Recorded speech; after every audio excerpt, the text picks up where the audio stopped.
Senator Frank Blas, you have an amendment? Senator Blas. Thank you. Hello? Hello? Senator Blas? No. Senator Blas. Oh, Senator Blas, you have an amendment to the Thank you. amendment? Yes, sir, Mr. Chair. And the amendment basically is near the bottom of that section to include the words. I'll just read the bottom of this, and it says, "And shall bear all costs associated with the storage, comma, handling, comma, destruction and disposal of such device." So storage and handling are added to that. Okay, so on the amendment as amended by Senator Blas, Senator Palacios. Thank you, Mr. Chairman. Probably a point of clarification from any of the staff out there. Anytime, of course, that something like this happens, it may be subject to challenge by the owner. Now, I like to be able to make sure that if you guys have to go to court or whatever other cost that you might incur to determine that this is an illegal machine or illegal gadget, somebody has to determine that, I think, and if the owners with the money that they have, they might very well challenge this. So I don't know how we can language that in to include also whatever litigation costs or something. I don't know.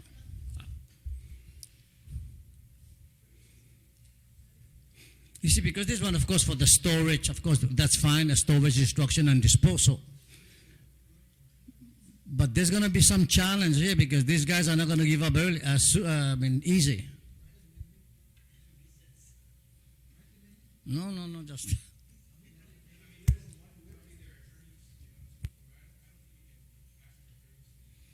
No, that's what I don't. But if you have an attorney to defend you, then of course you don't pay for the attorney. But can you imagine of any other cost that the revenue and taxation can incur pending the actual final disposal of the item? I mean, I just want to be sure so that we can. This is the time to get it covered. If not, then I have not.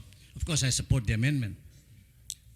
Right now, we're working with the AG to help us with any litigations that may be pending against rev and tax. But part of the problem of enforcing these laws is the legal aspects of seeing if it's right or not. That's we what I did meant. it the right. The procedure was right. Otherwise, it gets thrown out. Out of court, and we end up paying for our mistakes. That's all my observation, Mr. Chairman. Thank you. Okay, thank you very much, Senator Palacios. On the amendment to the amendment by Senator Blas, if there's no objection, the amendment to the amendment carries.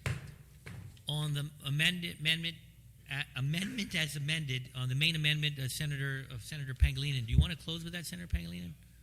Okay, and if there's no objection, the amendment as amended is approved. Okay, we are on 18. Yeah, I just wanted to, I just noticed that 17 actually has the same fine for a machine that's not operating according to regulation. And I wanted to make for consideration, I wanted to just also make the amendment on section 17 because they are both violations of the same chapter and section. So I wanted to increase that $500 in section 17 to $5,000 also. So again, there's motion to reconsider the actions of the body on 17. And I don't think there's any objection. No objection.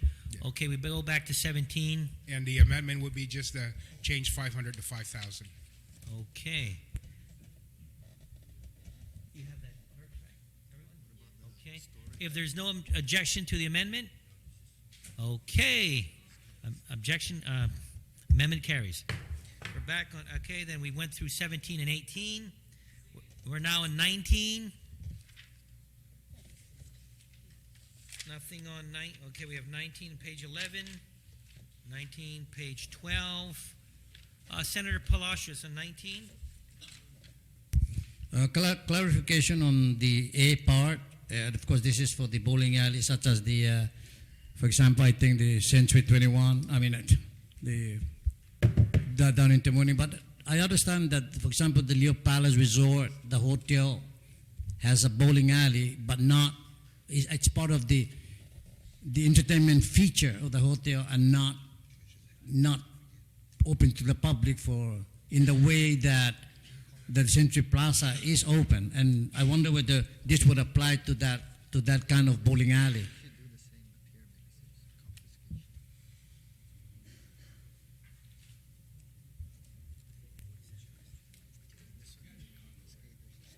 Unplaced. Okay then. I guess my question is, are the bowling alley, the alleys at the Leo Palace Resort licensed now? Senator, that's just included in there. Okay then, so no question on that All one then. bowling alleys, irregardless, unless they're on military base. Okay then, no problem then. Thank you.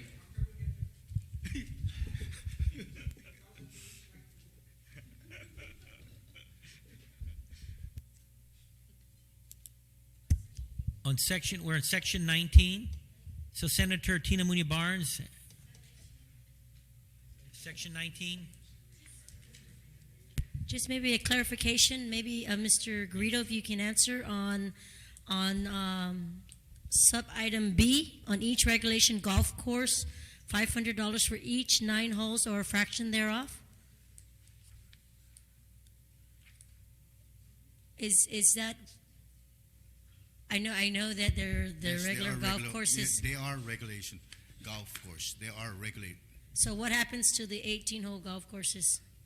They're 18, but that's the way originally in the law created it, was every 9 holes is the 100 originally. So we just followed that to make it every 9 holes, it'll be 500.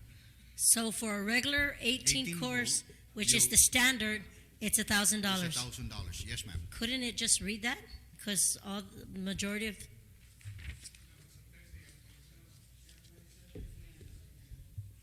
Oh, okay. Thank you for the clarification. I just want to make sure. I'm not going to golf for. I just want to make sure that we include all the holes intact.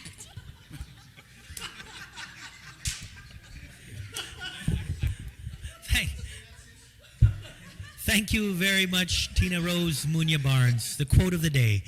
Thank you. Senator Blas. Thank you, Mr. Chair. I don't know how I'm going to top that. With I don't regards think to- you want to top that. I don't think so, sir. Okay.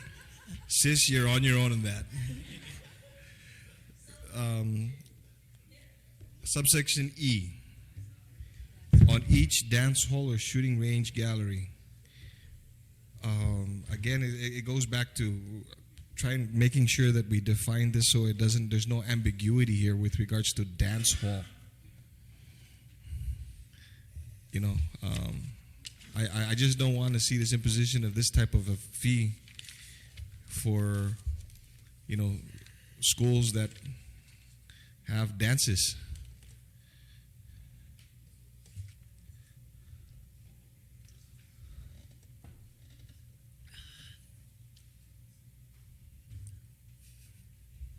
See what I'm getting at?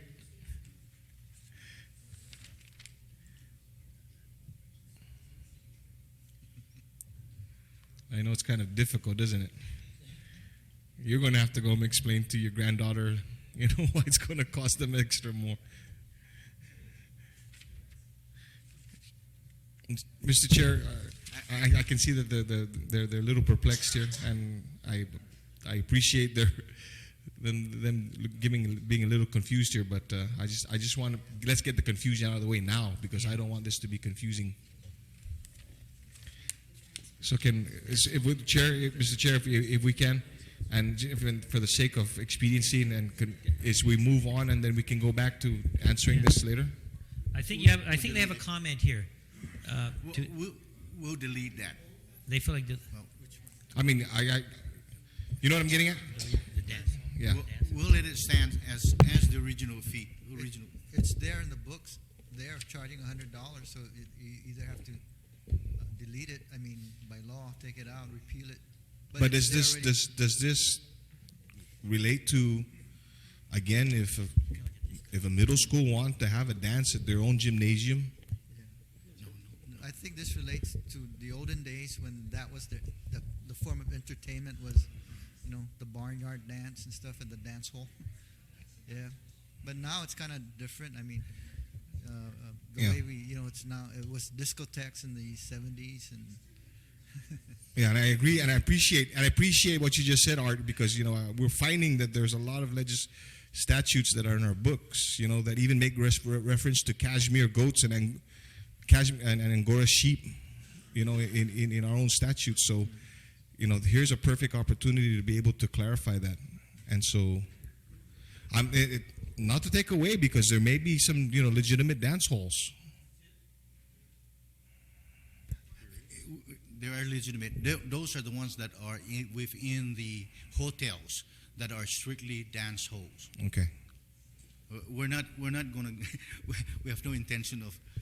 And I going appreciate to- it, yes, sir. and maybe this Yeah. is something that outside of this here, that when you do have literature that's be provided to these individuals that basically clarify that outside of this, I think that can be done without any changes in this language.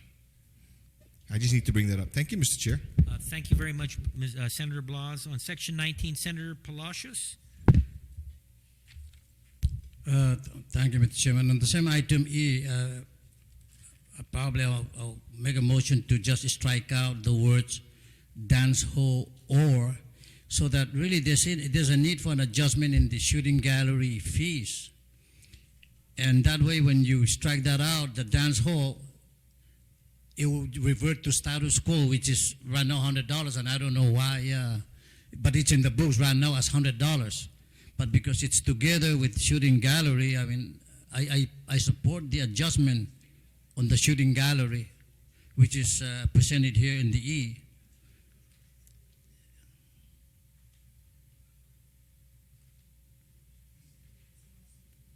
So that by striking dance hall, it will revert to status quo. It will just not be in this amendment. Rather in this bill. Okay.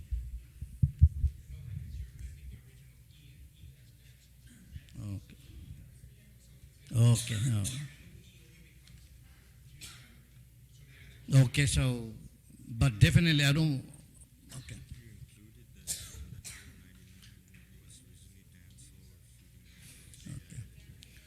Okay. Yeah. Actually, the original, rather the Bill 199, including skating ring, but of course we don't have those things now. But I think that was in that same line. Okay, then I don't want to delete that, because then it I just don't want the item E deleted. I support the adjustment for the shooting gallery, and so I don't. Your That's call. all. My Okay. observation. Thank you very much, Senator Palacios. Senator Shimizu on Section 19. So nothing happened on Section E. Everything remains as is. Yeah, correct.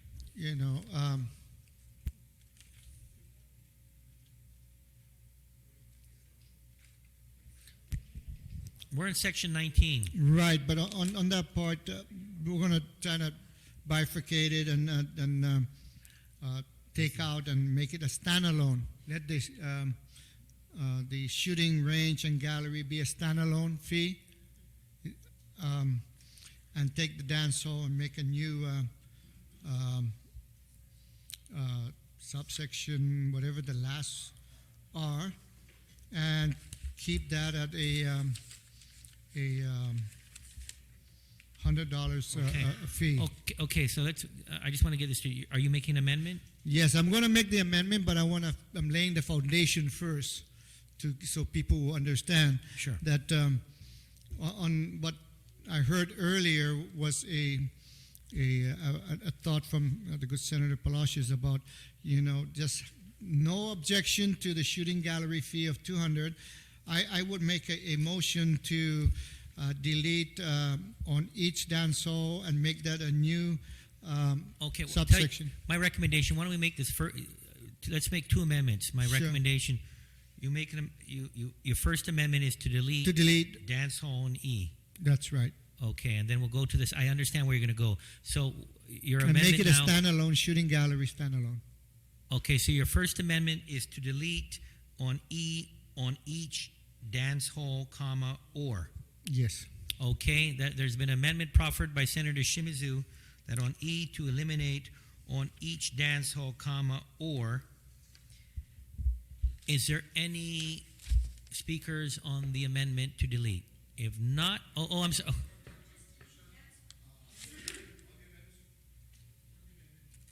There is an amendment to delete, and I see certain hands raised. I saw Senator Palacios raise his hands. A senior senator in Pinko, you take president.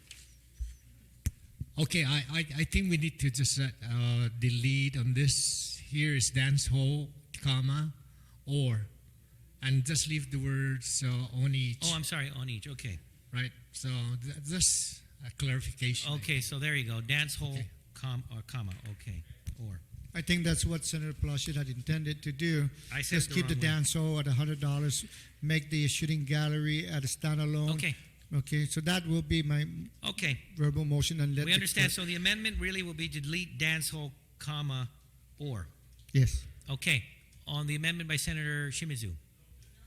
Okay, the amendment carries. And the second Second amendment will be to have a new subsection R and insert on R on each dance hall, comma, $100. No, but making it only 100.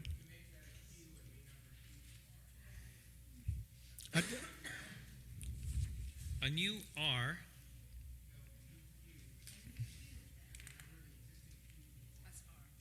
Okay, there you go. Yep, that makes sense, Senator. Thank you. Okay, so let me just get this very clear. There's going to be an amendment, next amendment, to make a new Q, Yes. and on that new Q, on each dance hall, and Comma, comma, $100. $100. Yes. Okay, just a matter of And clarification then on that renumber the amendment. following Q to R. Yes. Matter of clarification. Okay. On each dance hall. Okay, what is considered a dance hall? Is it just dedicated to a dance hall? And so that way, I think we need to discuss this, because if anybody were to bring this thing up in court, the discussion here matters, because the intent of the legislature, the time that you pass this amendment, is clear. It was mentioned earlier that you will not in any way, like for the hotels, they do have, like the Chamorro Ballroom and all the other hotels, they have a big ballroom. And many times they would have like a dance, fundraising, or especially a lot of the old people, they're putting together a fundraising for, to the ballroom dancing. That's it. And so, would you charge them $100 on this?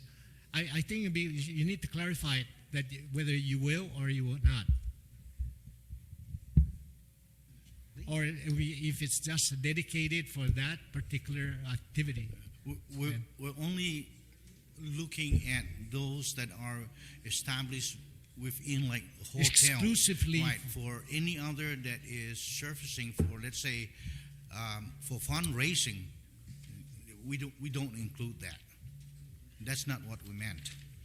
It's strictly just those that are designed for the pleasure and So for on a club and a restaurant, for example, that do have a band dance and people dance, will you charge them also? for only if it falls under the recreation. In other words, they are specifically dance hall.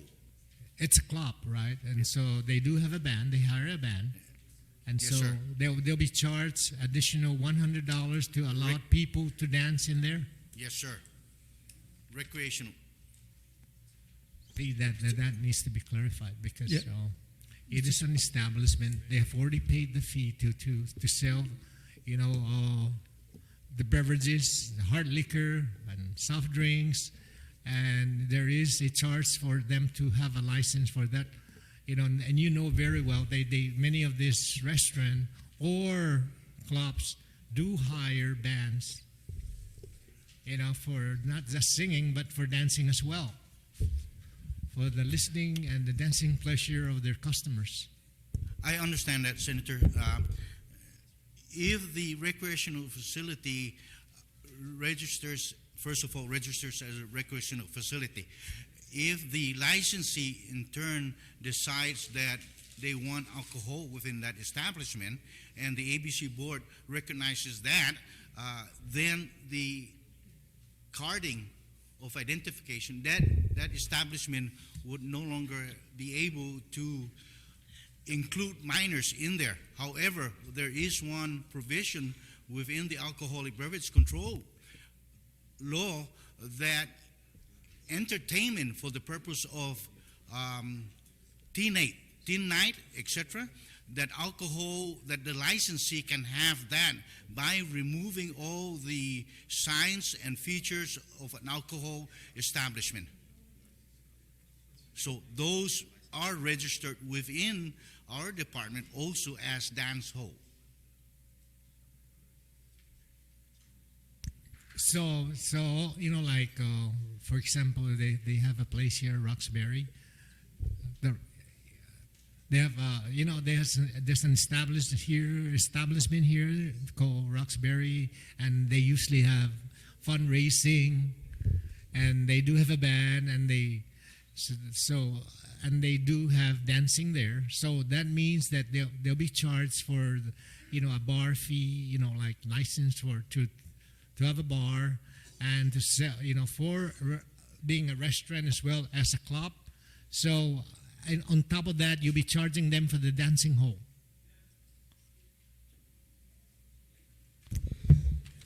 For fundraising activities, no, but if they do it continuously and you hire a band every night and you have disco and everything else, it would be considered a dance. Okay, hall. well, I don't think this is the intent here then.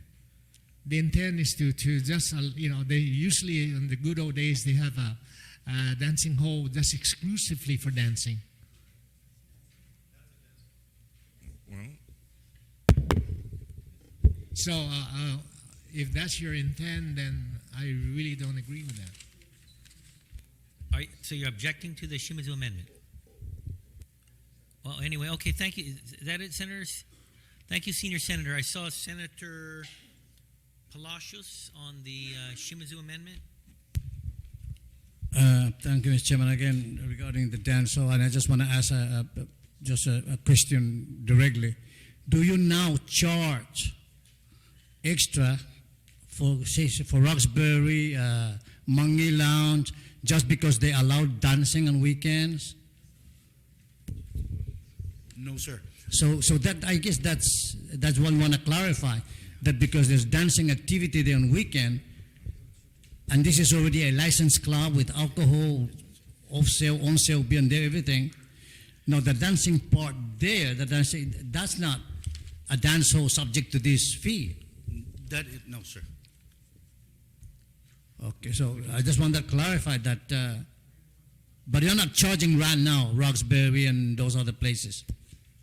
No, sir. Okay, thank you. Okay, on the Shimazu amendment, Senator Guthertz. Jesse. Mr. Chairman, I think the concern is that in our community today, ballroom dancing is becoming very popular. And many of our young people and our adults attend functions that are primarily for ballroom dancing. At the hotels, periodically, I think once a week in one of the hotels, their ballroom is used for ballroom dancing lessons and ballroom dancing activities. At the schools, they're teaching children high school level ballroom dancing, some of the teachers. And we want to make certain that we are not going to be requiring instructional entities to pay this fee, programs that are educational in nature. So I'd like some clarification from Revenue and Tax to please clarify. The ballet schools, they pay a separate license, correct? They pay a business license fee, correct? Okay, so they would not be impacted by this. But how about, let's say, at one of the hotels on Friday evenings, they hold ballroom dancing sessions? Would they have to pay a special fee, or would they have to pay this license fee if they hold these ballroom dancing sessions at the hotels?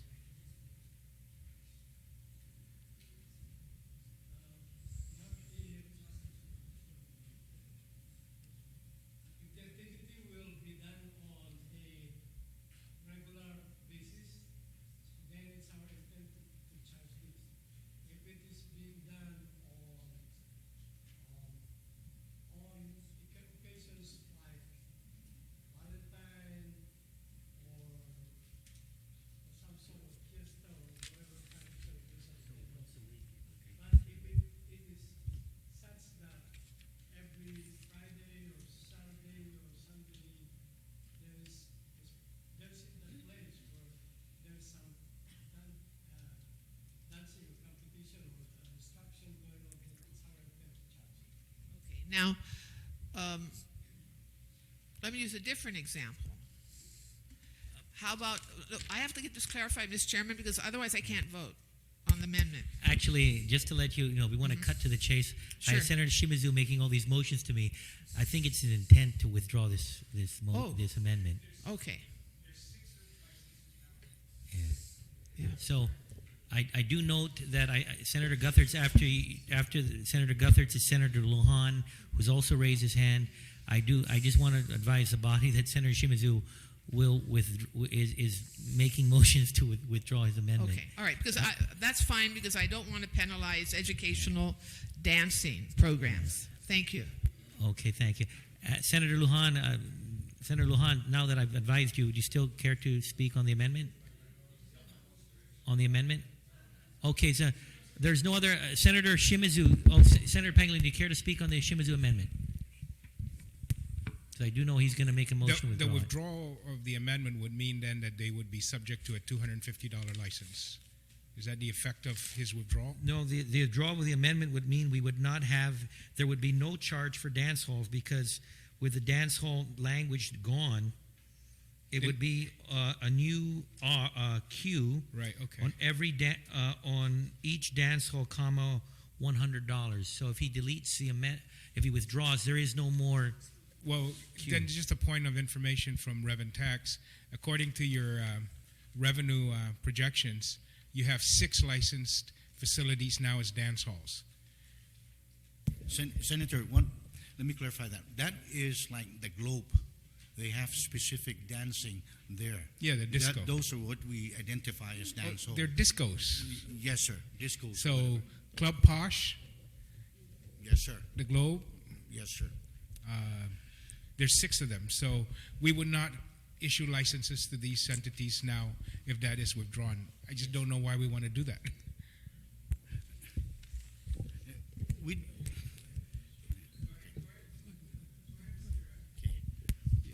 We don't issue licenses for those clubs. What we do is register the premises as having dancing facilities. That's the original $100 fee. Yeah. Okay. Now, if, for example, any club all of a sudden decide they want to have dancing Friday night and charge fees, then they have to come into business license specifically. Cover charge, yes, sir. Then they have to come in and get specific license for that.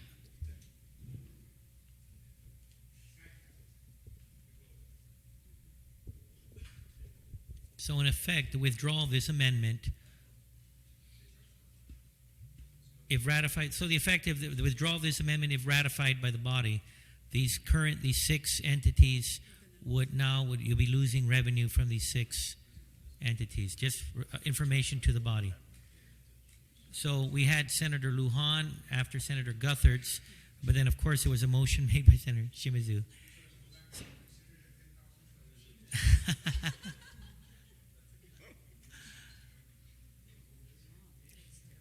Senator Shimizu, again,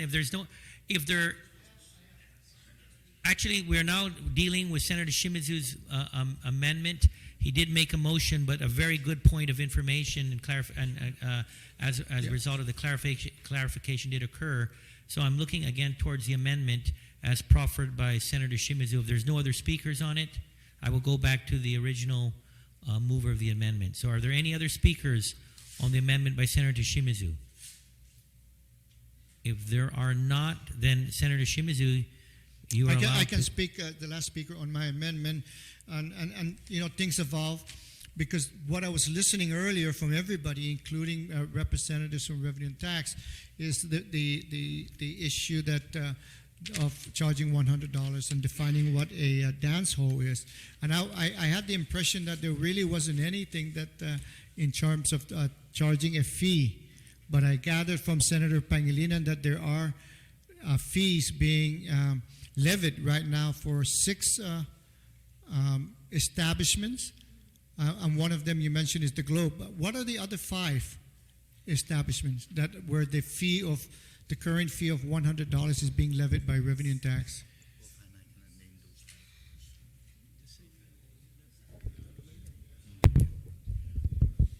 Offhand, Senator, I'm sorry, but I can't remember all those 5 right now. But we do levy. But we do have. We but do we levy, have but them registered. because earlier, as the good Senator Palacios was asking that, what was the place, Roxbury, and the other dance place, Mangi Lounge, they're not being assessed. They're not being levied this fee, but yet you mentioned Globe is being assessed that fee. Is there a difference between the two in terms of the? Yes, sir. Between the Mangi Lounge is it's a club, and it's not necessarily always having dancing there. Mainly they have it entertainment, band come in for entertainment and people go in there to dance. They don't do cover charges, whereby in some of the other places they do have cover charges. The one place that you know, that's because you can only remember the Globe. Yes, sir. I don't know about the other 5, so let's speak to that one. Was the Globe that is being levied this fee? I didn't know that earlier because I had the impression that that fee was not being levied at all earlier, and it's I wanted to find out before I make my motion to withdraw, and because we are looking at revenue enhancement, not to reduce. So my original motion that passed was to eliminate the dance floor, and basically my motion in the first one is to make the shooting gallery a standalone. That's my motion that the body passed. The second was to take because it's current law right now. Art, it's current law. And just put that down in a new section, but keep it at the $100 fee. My earlier motion to withdraw that was because of the many different inquiries as to the type of dance halls are we going to charge kids and so forth. And if we're not enforcing it, and we can enforce it because we have not defined that, then I was thinking of just withdrawing it. In other words, just withdrawing my motion to, not levy that $100 based on testimonies given. But there is one that we found out this evening, and that's the Globe 2. Where? Club Bosch. So, I don't want to erode what you already have in law. You already have that art in law, right? You're already levying that fee. So, my original motion was to create that new section, if I may. Just let the body vote on it, and we'll dispose of it. Okay, thank you very much, Senator Shimizu. On the Shimizu amendment, if there's no objection, there's an objection, okay? With the objection, call the hands. Let's see your hands all in favor of the amendment. Raise your hands. Amendment fails. We are still on 19. If there's nothing on 19, or 19, Senator Lujan. Thank you, Mr. Chairman. Mr. Chairman, just a clarification on subsection M here. On each mahjong table, $100. Is that? I mean, the only place that I've kind of really seen that are overnight funerals, and mostly in a Filipino funeral. Yeah, but I mean, does that apply to that? Because Yeah, it's on each mahjong table, $100. And like I said, the only places that I've seen mahjong really being played are on funerals and overnight funerals, most especially, and Filipino funerals. So is that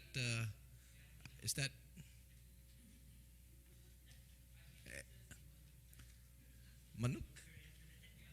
Manuk? Is it mahjong? So can we get clarification of that? Because otherwise, I guess that would apply, right?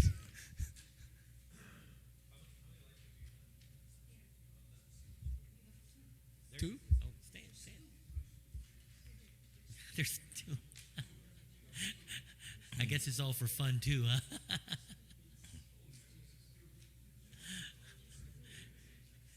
It's for recreational purposes, huh? You only 2 licenses? So there are licensed facilities for mahjong? Yes, sir. We have Yes? 2. They're licensed facility. Okay. So then clarification. So this will not apply, because the way I read it, this would not apply then to say funerals? No, sir. Okay. No, sir. Okay. Business. Okay. I just want to make sure. Okay. Okay. Clarified. Thank you, Mr. Chairman. Okay, thank you very much, Senator Lujan. Okay, in section 19, if there are no other comments from the speakers, no other action on section 19, we move to section 20. Section 20. Nothing on section 20. Section 21. Going once, going twice, thrice. No speakers on section 21. Section 22. Okay, nothing on section 22. Moving along, section 23. Page 15, section 23. Going once, twice. No speakers on section 23. 24. Section 24. It goes to 16, 17, page 17. If there's no speakers on section 24. Yes, so Section this 20 has to do with the banking and insurance, right? Speaker, Senior Senator Pinko, in section 24. Yes, right now you're not charging for ATM? Senator, yes, we're charging 500 bucks for its ATM. You do? Yes, sir. And so what, the amendment that you have here then is just sort of reinforcing it or what? It's a clarification, sir, because we're raising the fees of the bank license from 500 to 1,000. And in the banking code, if its branch or its banking office, if we don't do this, they'll be charged 1,000 each. So right now the definition of an ATM is the bank, right? It's considered a branch, sir. A branch. Yes, sir. Okay. Well, there's one word that needs to be sort of this clarified. It refers to the director or his delegate. I think the word here should be his designee. Right? Would that be like, Is for that example, page 17, the last paragraph? Yes. There's some reference here that like on page 17, the last paragraph, the banking and insurance commissioner. Or his designee or delegate. Is that correct, the word delegate here? You're correct, Senator. It should be designee. Designee. I think there's another part of this that uses the same language of the use of the word delegate rather than designee. So I move that you allowed probably the legal counsel to matters pertaining to like banking and insurance commissioner or his designee or the director of revenue and taxation or his designee, would be the right word rather than delegate. Yeah. Senior Senator, I see that there's another area there That's why I'm saying to allow legal counsel to make that necessary change. Okay, so there's a motion been made to correct the erroneous language on and replacing delegate on the last paragraph on page 17 after banking and insurance commissioner or his, and replacing that with designee.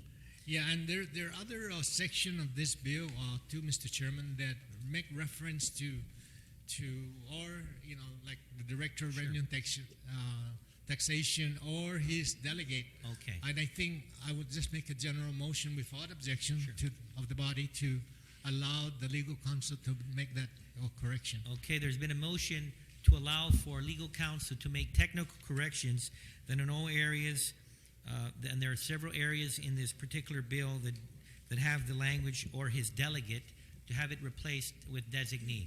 And if there's no objection, okay, then so carried, so moved. Okay, we are still in. Oh, I'm sorry, Senator Lujan. I'm sorry. Thank you, Mr. Chairman. Mr. Chairman, I'd like clarification on page 17 regarding the ATMs again, okay? Because I want some clarification here. It says, right after ATMs, cash dispensing machine or any device that performs the same or having similar functions, any and similar functions. Mr. Chairman, we have say entities like, for example, when you go to restaurants and you swipe your ATM, like Pacific Express, okay? They perform similar functions. They're not an ATM, but they perform a similar function. And it says any device that performs similar functions. Now, say you go to Kmart, you can swipe your ATM card on their machine as well, right? And you can get cash back, dispensed back to you. So it's any device that performs similar functions. So this will then apply to that as well? No, sir, that's not our intention. And if it does convey that kind of impression to a reader of this law, then we're agreeable to having that part be deleted.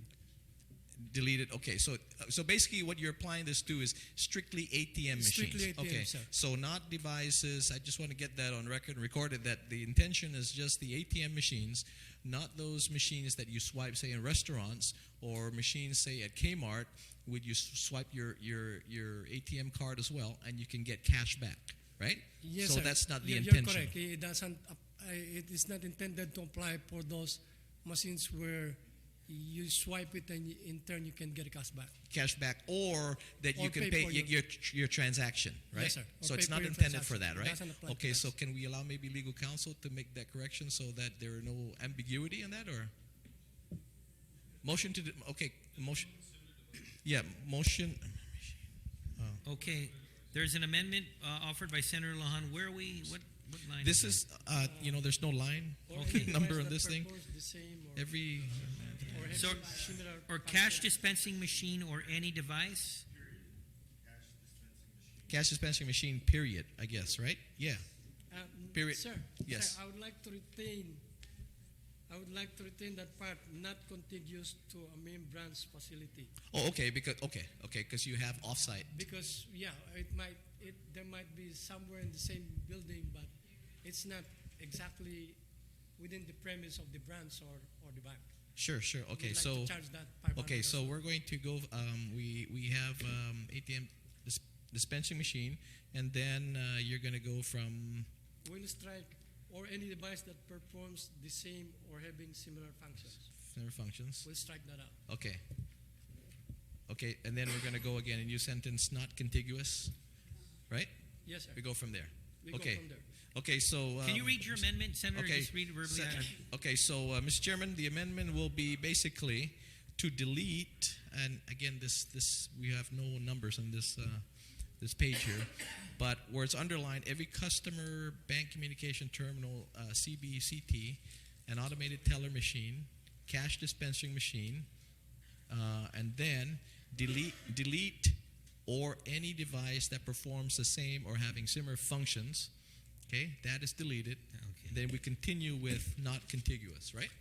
And it will read then every customer bank communication terminal CBCT, an automated teller machine ATM, comma cash dispensing machine not contiguous Yes, to. that's right. Okay. Absolutely.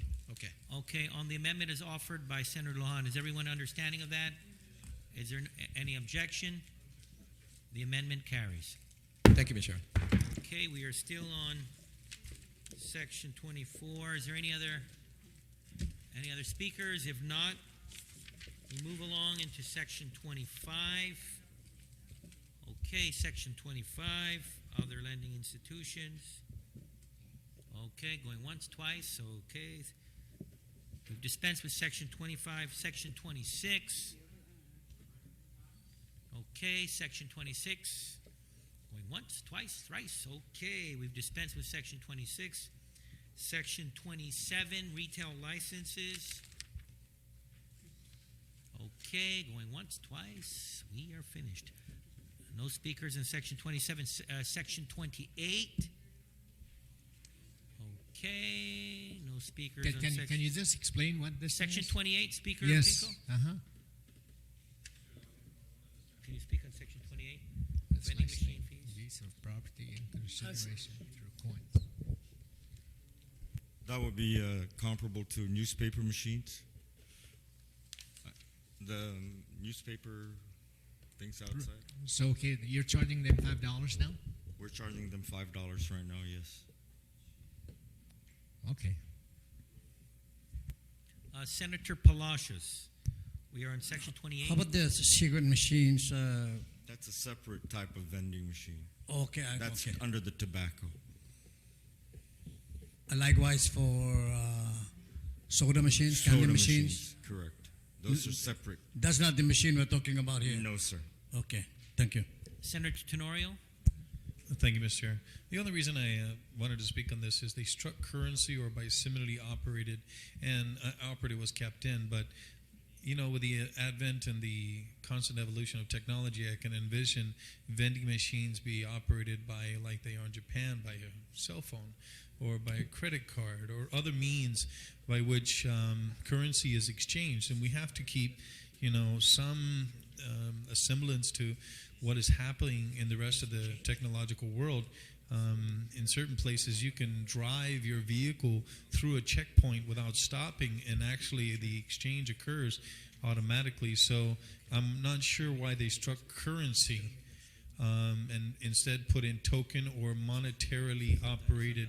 Is monetarily operated sufficient to allow for in the place of currency? Because currency is largely considered to be coins and cash.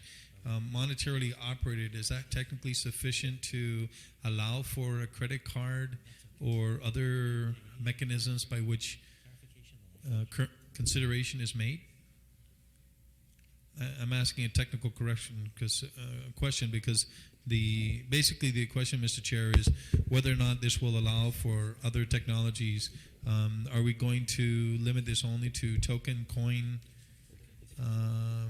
and what does exactly monetarily operated mean? Does that mean you have to put in a coin or paper currency, or can it be by credit card as well?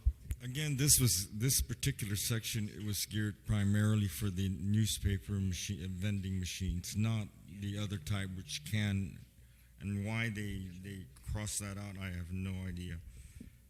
But again, this is geared for the only vending machines that we do have is for this type. We charge $5 currently is for newspapers, Yeah, but and this- that takes coins only. Yeah, but George, this talks about the selling of property, which is a very ambiguous and very general description. And the only reason I raise this point is that if you're charging, Should be tangible let's say, property, but again, there's yeah, what if I'm selling devices, or I'm selling some property, any property? You're There's charging $10 per machine. That's a separate type of vending machine. Well, it That's- says property. yeah. Again, it's not this particular one; is a different one. What do you want to make it exclusive to publications? What do you mean in the current description as property? And I'm not trying to split hairs, but what is property exactly? Yeah, I would agree that I think it would put periodicals, I guess, in here, so that this way it would restrict it to So that. printed material, is that Yes. what you're talking about Yes. only here? So you wouldn't object to selling a printed material in consideration through instead of property? Huh? No, but we don't. See, Mr. Chair, I don't want to do any harm. I don't want to do any harm by reducing or eliminating other types of property that can be sold by vending machine. And if that's the intent of this, whether or not you still are able to monetarily operate the machine through other devices and other technical correction, if required, why was a change made? But again, I don't want to do any harm here. I don't want to take away from the money that the agency, Rev and Tax, or the government of Guam can take in by virtue of the work that they do. But I do want to make sure that in the selling of property, this is a very ambiguous term, and truly I think I can make a case, whether it be to Rev and Tax or anyone else, that if I came and I wanted to sell property, I could sell pretty much any kind of property because it's not specific to what you're trying to sell. So if I brought in a vending machine and sold something other than food products and drinks, I could pretty much sell anything and $10 a pop. Is that the intent? No, this one is strictly for periodicals. All right, so then if that's the case, if the intent of this section, based on what I just heard, that this is for periodicals, printed material, newspapers, can we go ahead and put that language in place for the selling of, and take out property and insert the words printed materials, magazines, or newspapers? Printed materials, comma, magazines, comma, or newspapers. Is that acceptable? Okay, so there's been can you comment on that? Mr. Cruz? I'm reading the statute as it reads now. It says, except in the case of a licensee engaged in the selling of such property through coin vending machines, the annual fee is $5 for each machine so operated in 2 or more locations. Where all these other in consideration and everything came from, I am oblivious. But again, this was geared for, if you want to include, like that stamp thing. But again, this was strictly for periodicals. That's the only thing we charge now for $5. Where is that in the law currently, that it speaks to newspapers or periodicals? No, but again, this is what we charge for the vending machine or periodic. The only other one is $25 for all other coin-operated selling machines. For any other merchandise other than printed material. So I will stay with my amendment then, is to change it to printed material, comma, magazines, comma, or newspapers. And to be specific that this is the intent of this section, because property is way too ambiguous. Okay, so let me get this right. There's been an amendment by Senator Tenorio to strike out on Section 28 property and replace it with printed materials, comma, magazines, comma, or newspapers. Okay. On the amendment as offered by Senator Tenorio, Senator Palacios. Clarification requested, I guess. There are machines now at Century Plaza, for example, that you put in token. And because token is underlined here, I think it would mean then that we need to include these. And you put token and you're able then to play and retrieve stuffed animals. Are those considered amusement machines? Or right now are they vending machine or what? They're considered amusement machine. Okay. I just want to be sure though that we continue to charge those machines. So by redefining this, I want to make sure that that's not deleted or that's not. I have one license for operation of coin-activated amusement machines, and then he goes in and charges separately for each of the machines itself, be it pool table, jukebox.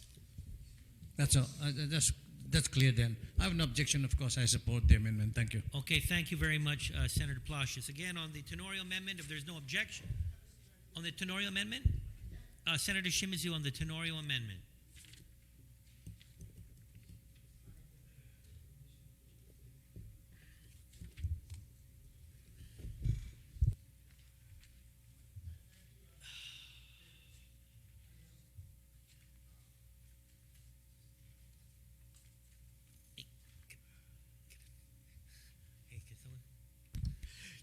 Thank you, Mr. Chair. Again, I'm reading the vending machine fees. According to revenue and tax, basically this section is ostensibly only for quote unquote the newspaper. Is that correct? Under what I'm hearing you, that this is specifically for the newspaper that we have that they sell. Like, for example, PDN and the Mariana's Variety. Those are two vending machines. When I go into King's, I see those. This section is exclusively for just that? This is what we currently charge the $5 fee for, sir. No, I was just asking this But- vending machine but- fee. I know there's other types of vending machine, right? Correct. Excuse me. Let me get over here so I can see you. There you go. I'm trying to figure out where does I have the same thing as Senator Tenorio to figure out where would that show that it's exclusive to that. And that's why I wanted to go back and say, notwithstanding 11 Guam Code annotated section 70121, comma 2 or more business location. I wanted to find out what is that citation, notwithstanding. That means this section does not stand within that 11 Guam Code annotated. And I'm just trying to figure out, like Senator Tenorio had mentioned earlier, they had, excuse me, let me move to the other side. No, this is just for that type of vending machine, just for newspaper. There and other vending machines are in other provisions of law.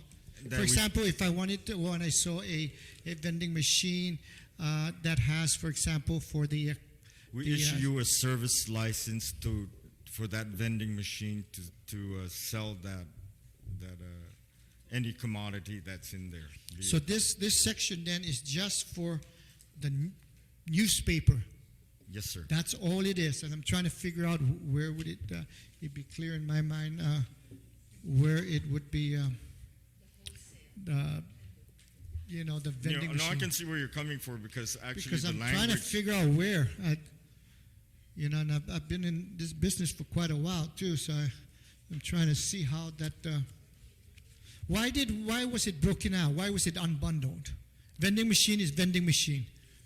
Why is it unbundled? Period. I'll be honest with you, I have no answer for you right now, other than even it was on the oak. That's why I was looking for. Because I'm wondering if it has something to do with the Guam Code annotated, where it's placed and so forth. Yes, sir, from the all I know is that vending machine is vending machine. The vending machine is a coin operated now in this day and age, even dollar bills. You put your dollar in and you get your drinks and it gives you back your change if they do give you change. So I am looking at that. How does this compare to other vending machines in terms of the fees for $10? And then it is for each, they deleted coin-operated vending machine. So when they deleted coin-operated machine, those newspapers are coin-operated. By that deletion there, would that exempt them out of paying that fee? I have probably more questions than maybe, like you were saying, George, don't have the answer to it.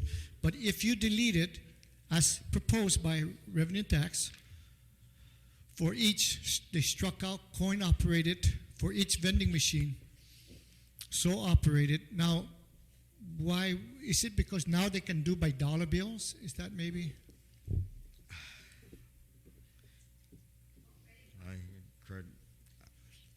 As I said, maybe we should include. I don't know where that came from. I guess maybe I'm getting guidance. It's been 30 years since I've been in revenue tax. I know. Okay, that's how long I've been away from revenue and tax and the regulatory aspect. So I'm just wondering if you need to. Yeah, it sure ages me. I'm here serving with the fathers of my colleagues in the past, and they're good breed. Good breed. But I'm just trying to see if maybe, Mr. Chair, for now, there's no answer, and I only have questions. Maybe when we go back, you might want to look at and maybe propose when you re-corral all of this vending in and see if it's from Guam Code, so that I want to look at how does it compare with other vending machine in terms of cost. I wanted to make that comment, and that may be something to look at, George. I think I read through some other items during my tenure there that the director had promulgated that you can differentiate the periodical type vending machine with the type that sells candy and soda pops, and that was why they're given a $25 license per each location as opposed to periodical for $5.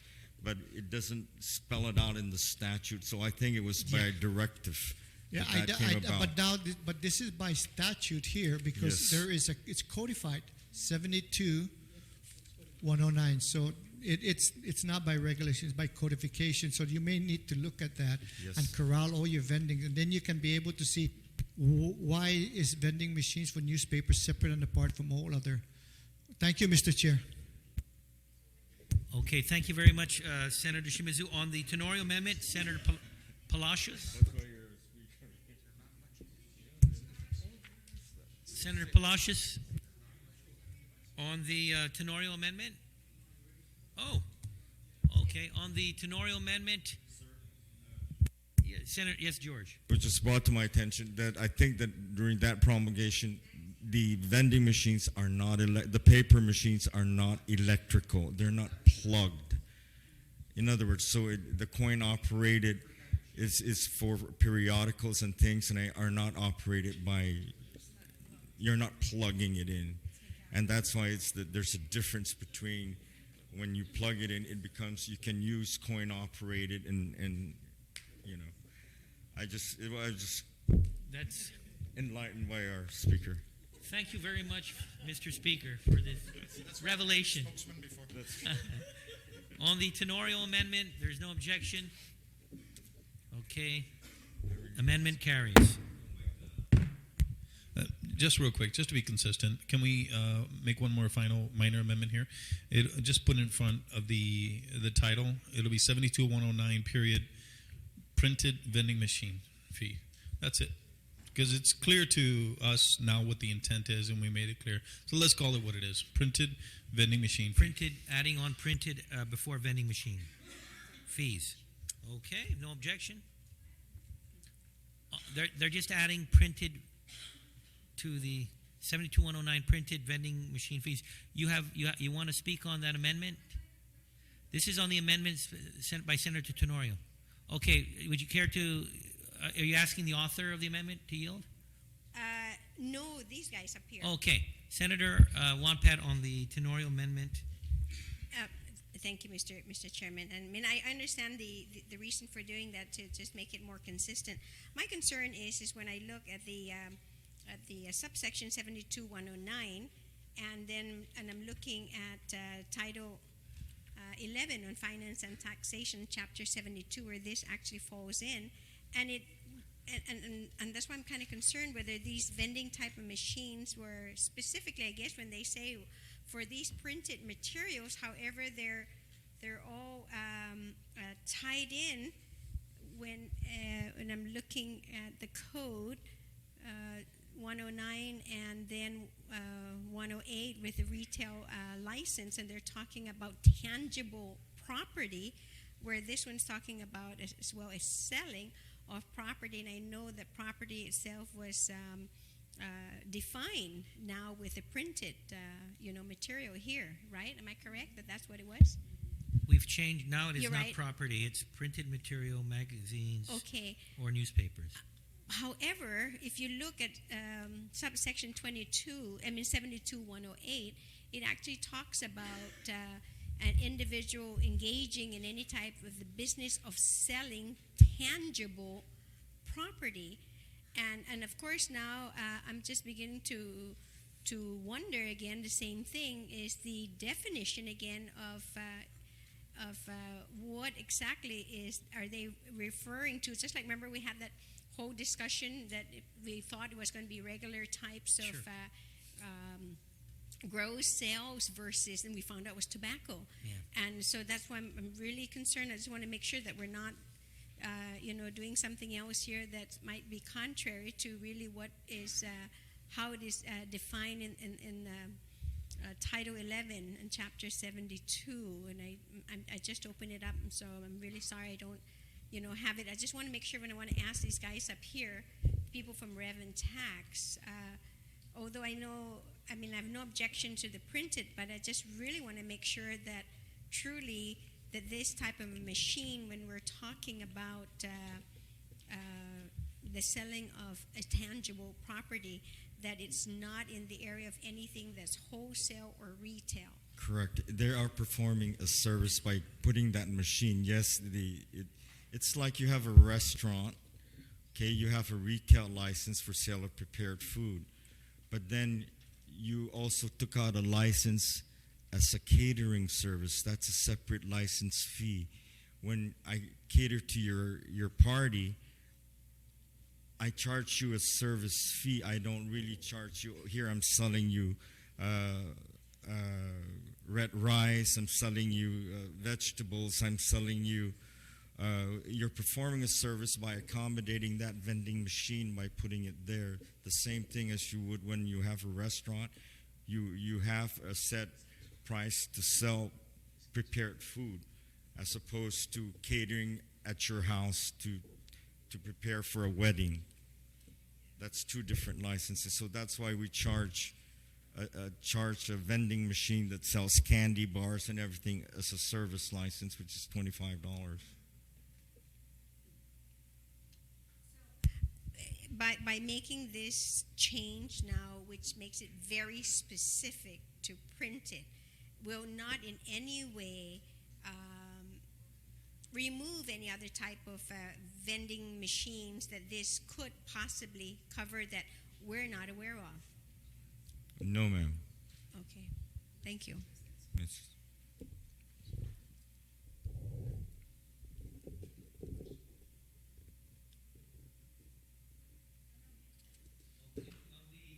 On the Tenorio amendment to place printed before vending machines, Senator Espaldon.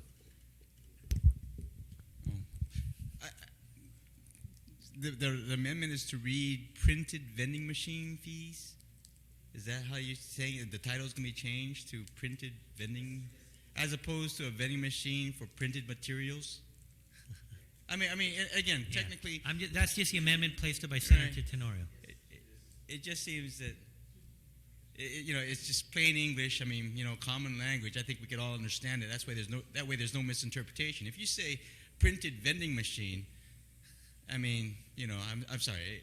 So I'm just questioning that. So I'd like to maybe make an amendment to that amendment, and instead of saying printed vending machine, just say a vending machine for printed materials. Printed materials vending machines or vending machine fees for?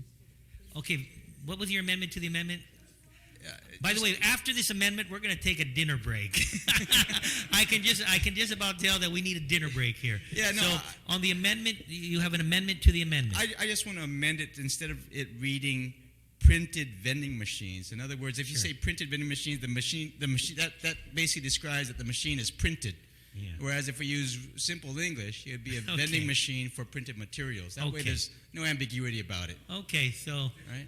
I don't think there's any objection to the amendment, right? No. Okay, no objection. So it'll be reading vending machine fees for printed materials, and there's no objection to the amendment as amended. Okay. Thank you, Mr. Chairman. That amendment. We've dispensed with Section 28. I'm going to take a hour and a half dinner break. So we'll get back here at about 7:30 to continue on revenue tax fees. So everyone, have a good dinner.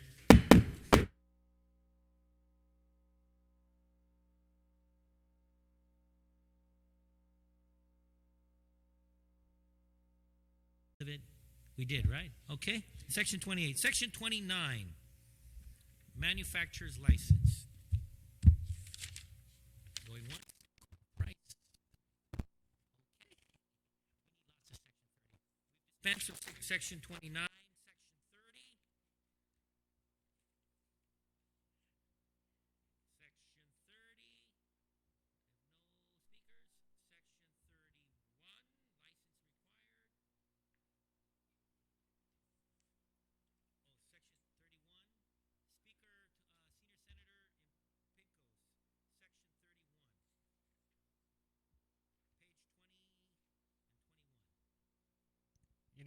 think there's certain section part of the subsection here, like subsection A on page 21, B, C, D, and E.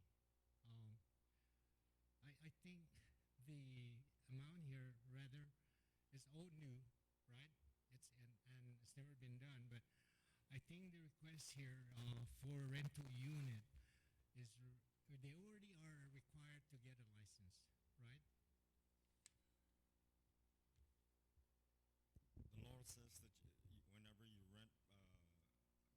Yes, but this is for the business. But one residential area should be $5. Yes, but if you look at, let's say, for apartments, you're requiring that every room will be licensed. No, we require that they charge by the number of rooms. If you pay $5 currently, you pay $5 for your house. He pays $25 for his duplex. His 50 units is $25. His 800 hotel room is $25. I can see that. Oh. So what we recommended is that if you can pay $5 for yours, you can pay 50 units per your apartment times 5. That should be $250 for your license. Yes, but what happens if you have a $100 unit? To rent your house, I mean, you have 50-unit apartment or 100-unit apartment. How much is the license though right now for? $25. Maybe more than one is 25. We should raise their license fee, but in order to be like right now, for example, on the hotels and motels, but especially for the hotels, many of them are already pre-contract. They have signed the contract for the entire year, and now you're requiring them to pay $50 per unit per room. The big hotels here. Oh, you're talking about them paying over $5,000 to $10,000, depending upon how many rooms they have. And the way this thing reads right now, it needs a lot of an amendment.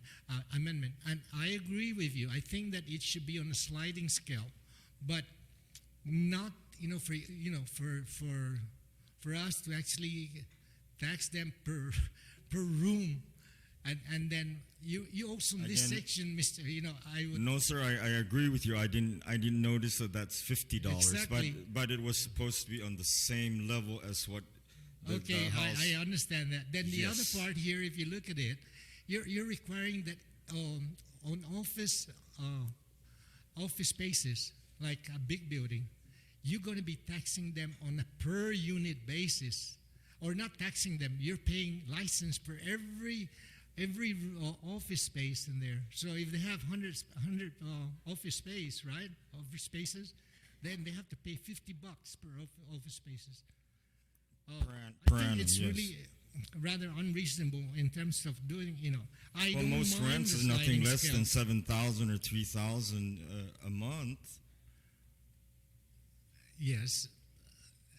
Correct. You may probably, the intent here is very good. I would agree. But as the way it is written right now, they're on a 10-year tax break. You're not. Yes, but not all of them do have the tax break. No, but I'm saying Yes. Normally, if But the point is that even on this, what we're trying to do right now is that we are trying to entice people to invest on this island, whether they be given a tax break or not. And the way things are going, we probably would have put a moratorium on that for the time being. But at the good times, okay, sir. Well, whatever. As I said, I honestly thought it wasn't. I thought the scale was the same as what it was increased for the individual. So if it was $5 before for you, and it is now $10, you have never. It should be $10. Yeah, but George, you have never. This is like licensing every room of every apartment units and every hotels. They have to be licensed. Every room that is going to be built. No, and yes, this is the way how it reads here. We compute, because right now when you apply for a license, we already ask you how many units do you have do you have rented? I mean, how many rooms do you have for occupancy? And they'll say 300, 400, but it's still $25. So Well, we have. for the purposes of this section, though, I would like to make a motion that on A, B, C, D, and E, to delete, and then we'll probably redo this whole thing later on. Simply because to make it fair to, even though they may have, some hotels, some motels, and apartment units, and all those, the properties that are being leased right now, we're requiring to pay over Just and think above. that his duplex is 25 and the hotel is 25. Well, I don't mind having it to raise their license, but for them to license every room that is there is really to consider every room, because what 800 times $10 or 800 times $5. Yeah, but is that's not what he's 4,000. saying. It's $50 here, and in some Again- areas it's $40. And Originally it was only 5, and then I guess they upped it, thinking that it's going to come to this discussion which we're going through right now, sir. okay, well, thanks, but we can rework this thing later, right? Yes. Okay, so move. I move, Mr. Chair, that A, B, C, D, and E will be deleted. Okay, so there's been a motion, Senator Wampat. There's the motion, an amendment by Senator Pinko. Senator Wampat. Thank you, Mr. Chairman. I understand where the senior senator is coming from, and trust me, anytime you want to increase a fee, of course, especially if it's going to impact on you or your business, and this definitely hits, home as well. But I know for a fact that definitely paying $5 for one unit that I rent out, is a steal. And then $25 for a duplex is also a steal. And I'm wondering but the rationale, definitely, when you stop and think about it, $5 for one unit, and then somebody with a duplex, $25, and then a hotel for $25. That's ridiculous. It's really ridiculous. $25 for the entire year for a hotel. Good grief.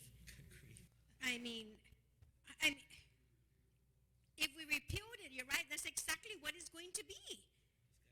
And it doesn't make any sense. So I'm surely not in favor of deleting, A to E. I would rather that we sit down and do, yes, a scale somehow, whether if it's flat 25 and then 5 per room, then that makes more sense to me than just totally deleting it. Because then that means, and the reason why I say that is because even if it's a duplex, it's going to be $25, and then a hotel with 100 rooms, $25. That's just, let's say that's the base. But thereafter, $5 per room. That to me is far more amenable than just to delete it entirely and then leave it at 25. So, Mr. Speaker, Chairman, is that I don't know if the senior senator is willing, but could we have a minute recess and just kind of talk about this first and maybe come up with something a little bit? I think you have a wise recommendation. We'll call for a couple of minutes recess.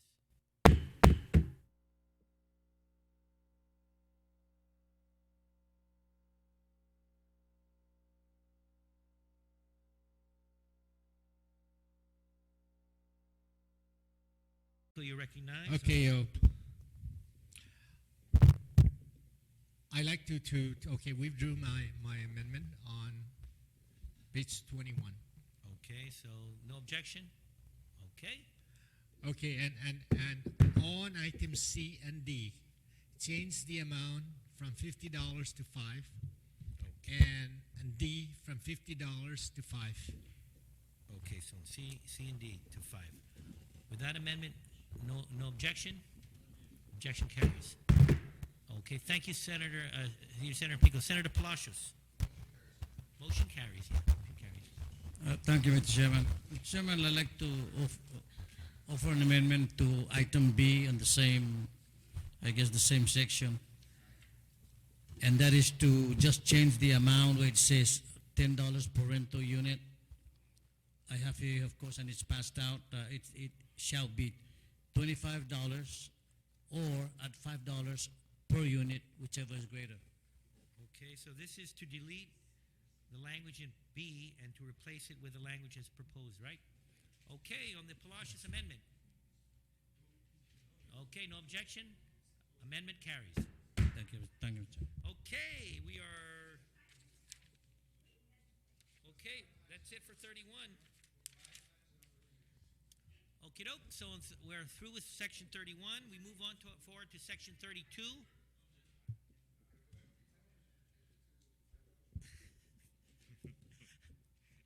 So, okay, going once, going twice. No action on section 31. Section 32.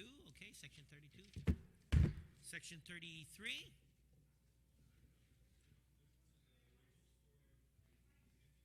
Section 33, going once, going twice.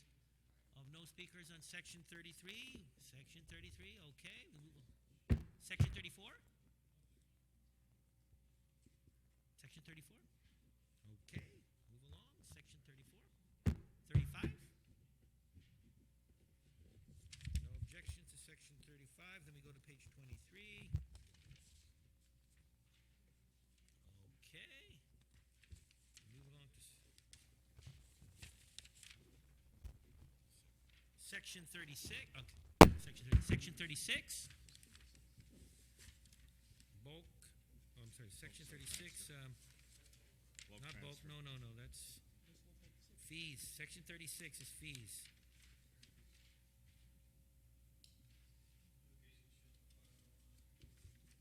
Where's the 36? Notification, filing. Section 35 or section 36. Okay. Section 36, Senator Wampat. Section 36. I don't have a 36. Section 36 is in page 22, and that's the beginning fees. And then you have all of section 36 contained in page 23. Okay, so section 36 is dispensed with. Okay. Section 37. Oh, want to talk on that? Are we talking here We're in section 37. on all the licenses? Driver's license. Operators, yeah, chauffeurs. Section Yeah. 37. Right now, well, I just wanted to sort of bring to discussion, sort of like Jesse. in like in the state of Oregon. That was back in 1969. They have changed their license, for 3 years for $30. Driver's license for 3 years, and so we've been operating at 5, right, for the longest time. And so the question is, operator's license, we are raising it for, this is the 3 years now, for $25. Now, it's kind of reasonable, but I was thinking perhaps that maybe, we have a lot of militaries here in Guam, and many of them are only for 1 or 2 years here, right? And they renew, maybe they can renew it at $15, the local, whoever wants to get a license. $15 is nothing anymore. But then if they were to go for 3 years, then you can charge $30. What do you think about that? No, that's the reason why that if you were to renew it every year, then the amount is $15, which is, if you multiply it 3 times 15 is 45, right? But if you're going to renew it for 3 years, it's $30. So I'm just wondering, is there any concern about that, or is this one to stay like as it is? No, I'm not talking about, I'm sorry I mentioned that. But there's some that are very temporary here, and then they need to renew their license. But and so if it's only for 1 year, so But it's most of 15 them, bucks. Huh? most of them, Senator, are under the Soldiers and Sailors Act, and they don't really need to unless Okay, it's, well, their, I'm their just talking state about- license is good. Forget about what I said on that, because I'm talking about like a lot of foreign companies that are coming in, and they're here only on temporary assignment for 1 year. I think there's already a fee for these temporary licenses that are less for a year. Can I let Frank talk? Can I let Frank talk on these licenses that are? I think there's a law passed by Senator Casper Bauer on charging a fee for persons who have a period less are here temporarily.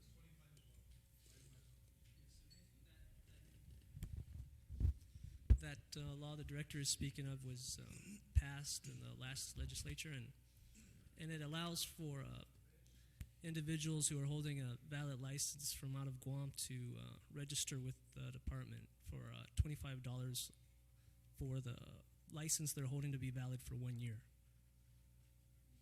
So that's in place right now. But anybody other than that is being charged right now $5, right? Yes, right now. You're correct. Okay. Well, no, I just wanted to perhaps the example that I used was wrong, and I do apologize. But I'm just talking about on an yearly renewal.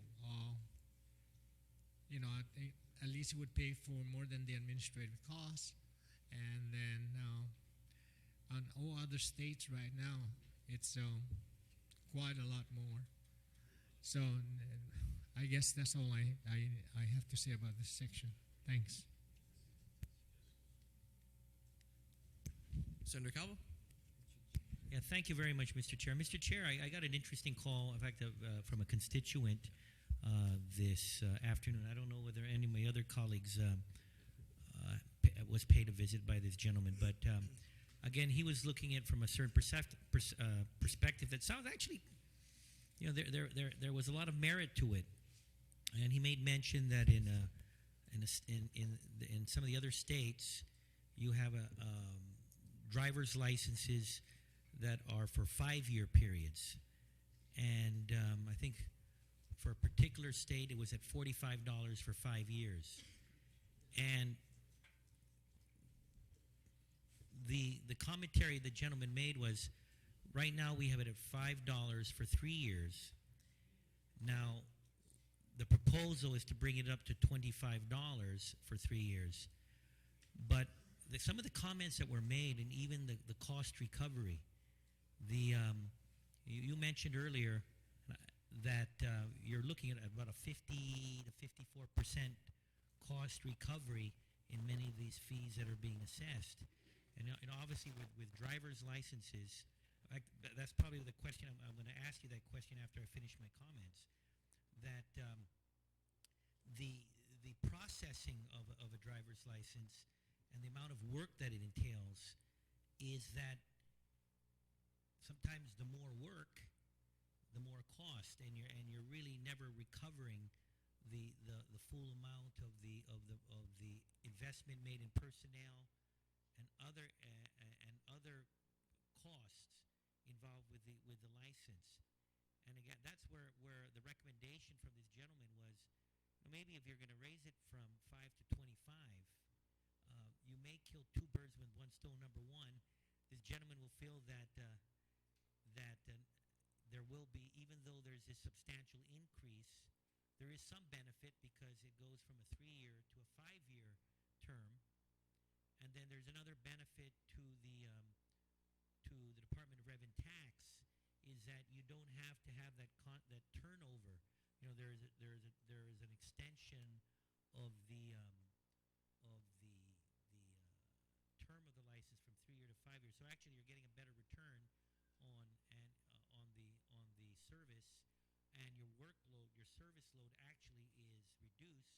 So maybe some of you folks can do other things, such as go after delinquent taxpayers, or some other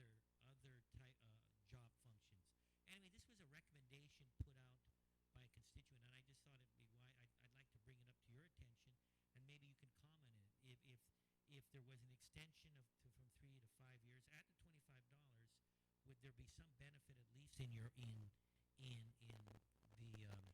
your workload requirements, and would there possibly a benefit to you so that there could be a reallocation of your personnel and your human resources to other functions? And I'm going to make that open question to anyone who'd like to answer it.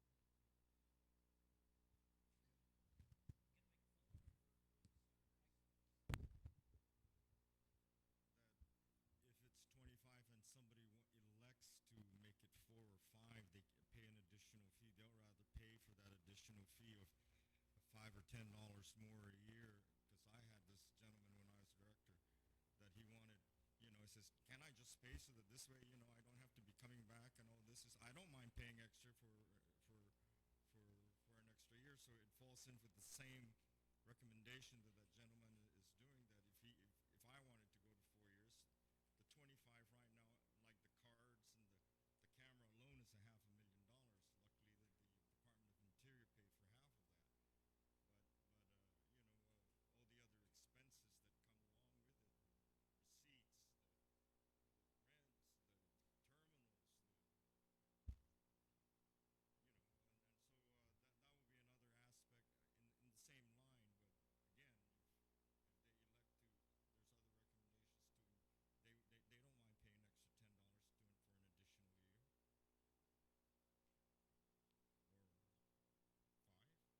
for an additional year or 5 for each additional year. In fact, I'm bringing that up. I'm not sure if I'm going to make the amendment. I'm just throwing it out to you. Would there be, if there was to be that extension from 3 to 5 years, do you see some possible benefits in this in terms of a lessening of volume?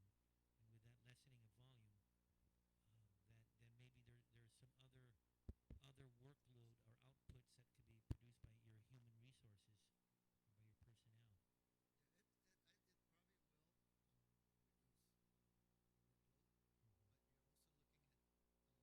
a loss of revenues because you're now making it 5 years instead of 3 years. Maybe you should increase it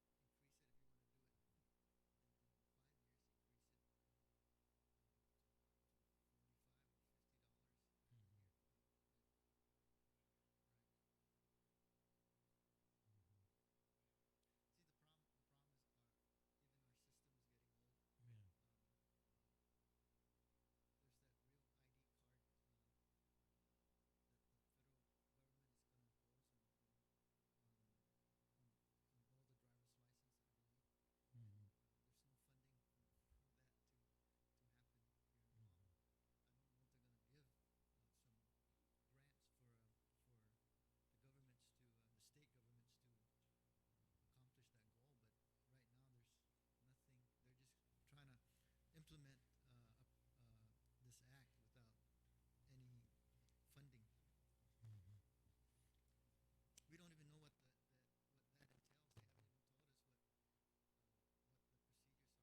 But they want it by next year, May 8th, or May 2008, I believe. Okay. Anyway, I want to thank you for your comments.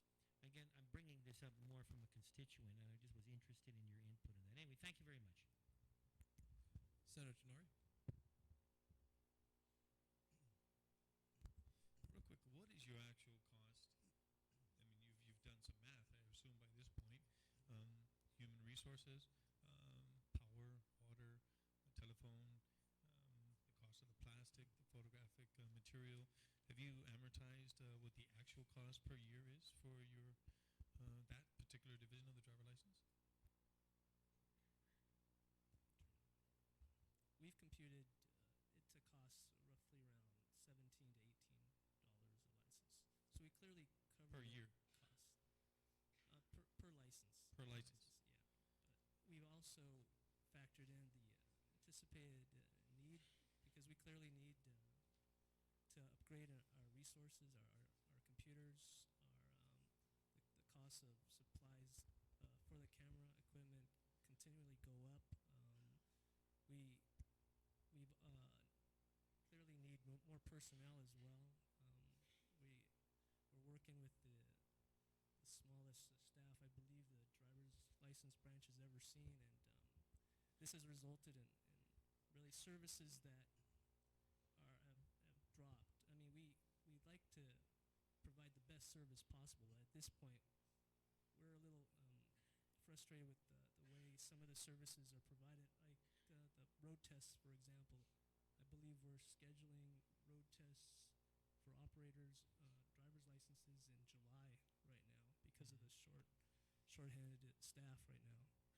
So, let's ask this based on the prior speaker and, of course, logic. If we were to increase the number of years from 3 to 5, insofar as the years in which you renew your driver license or obtain it, and increased it to $45 for say, and the person has once every 5 years from the time they turn, let's say, 16, and they come in, at the age of 21, they come in at 26, and every 5-year increments, you pay a $45.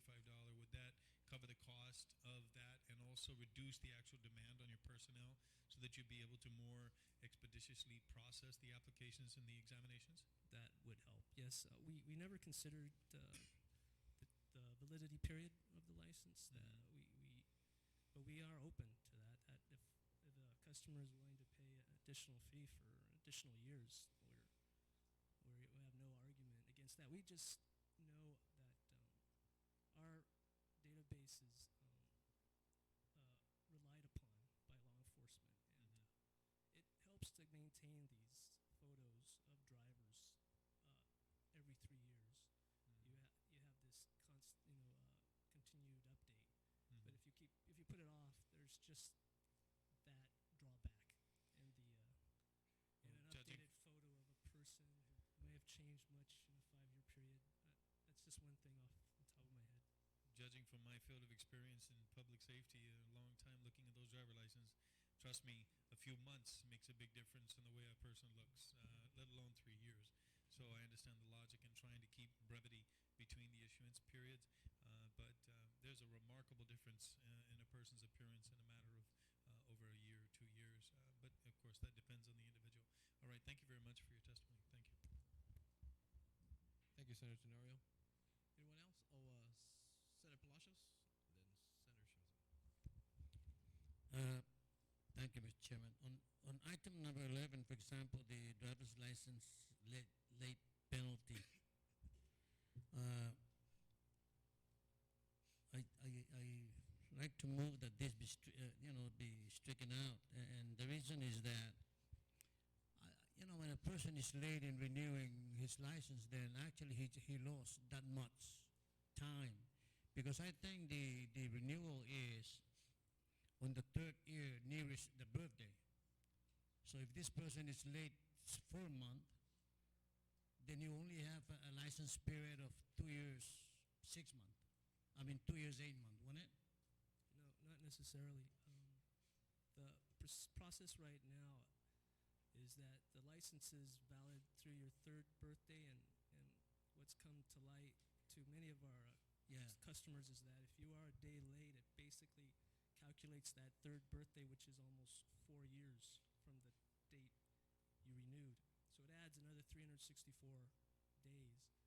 It goes forward? Doesn't go back? It's the 3rd birthday after your birthday. So if they come after their expiration, it's 3 years plus 364 days. So maybe that's where the penalty was, just to try to have them comply. So maybe that law, maybe that statute we amend. Well, that's consistent with most jurisdictions, that these licenses do expire on birthdays. If you were to amend that, it would be just something very uncommon in other jurisdictions. Well, I'm just concerned that. But right now you don't charge for late anyway, right? That's correct. So if you're late and I renew, I pay, and in actuality I would have more than 3 years. Period. That's correct. Oh. So the $5 was basically to pay for that extra 364 days. Okay. So that's clear now. Thank you for that. That's it for now. Thank you, Senator Palacios. Senator Shimza. Just listening to my colleagues earlier, considering the possibility of extending the driver's license period from 3 years to 5 years, although I didn't hear any motion to do that.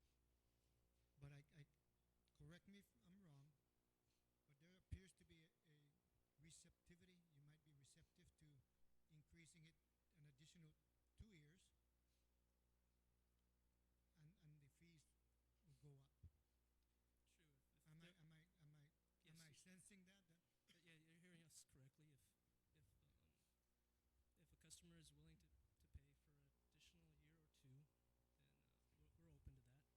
So in other words, but what if they come in and say, for example, it's just flat 5 years, and the fees is adjusted accordingly?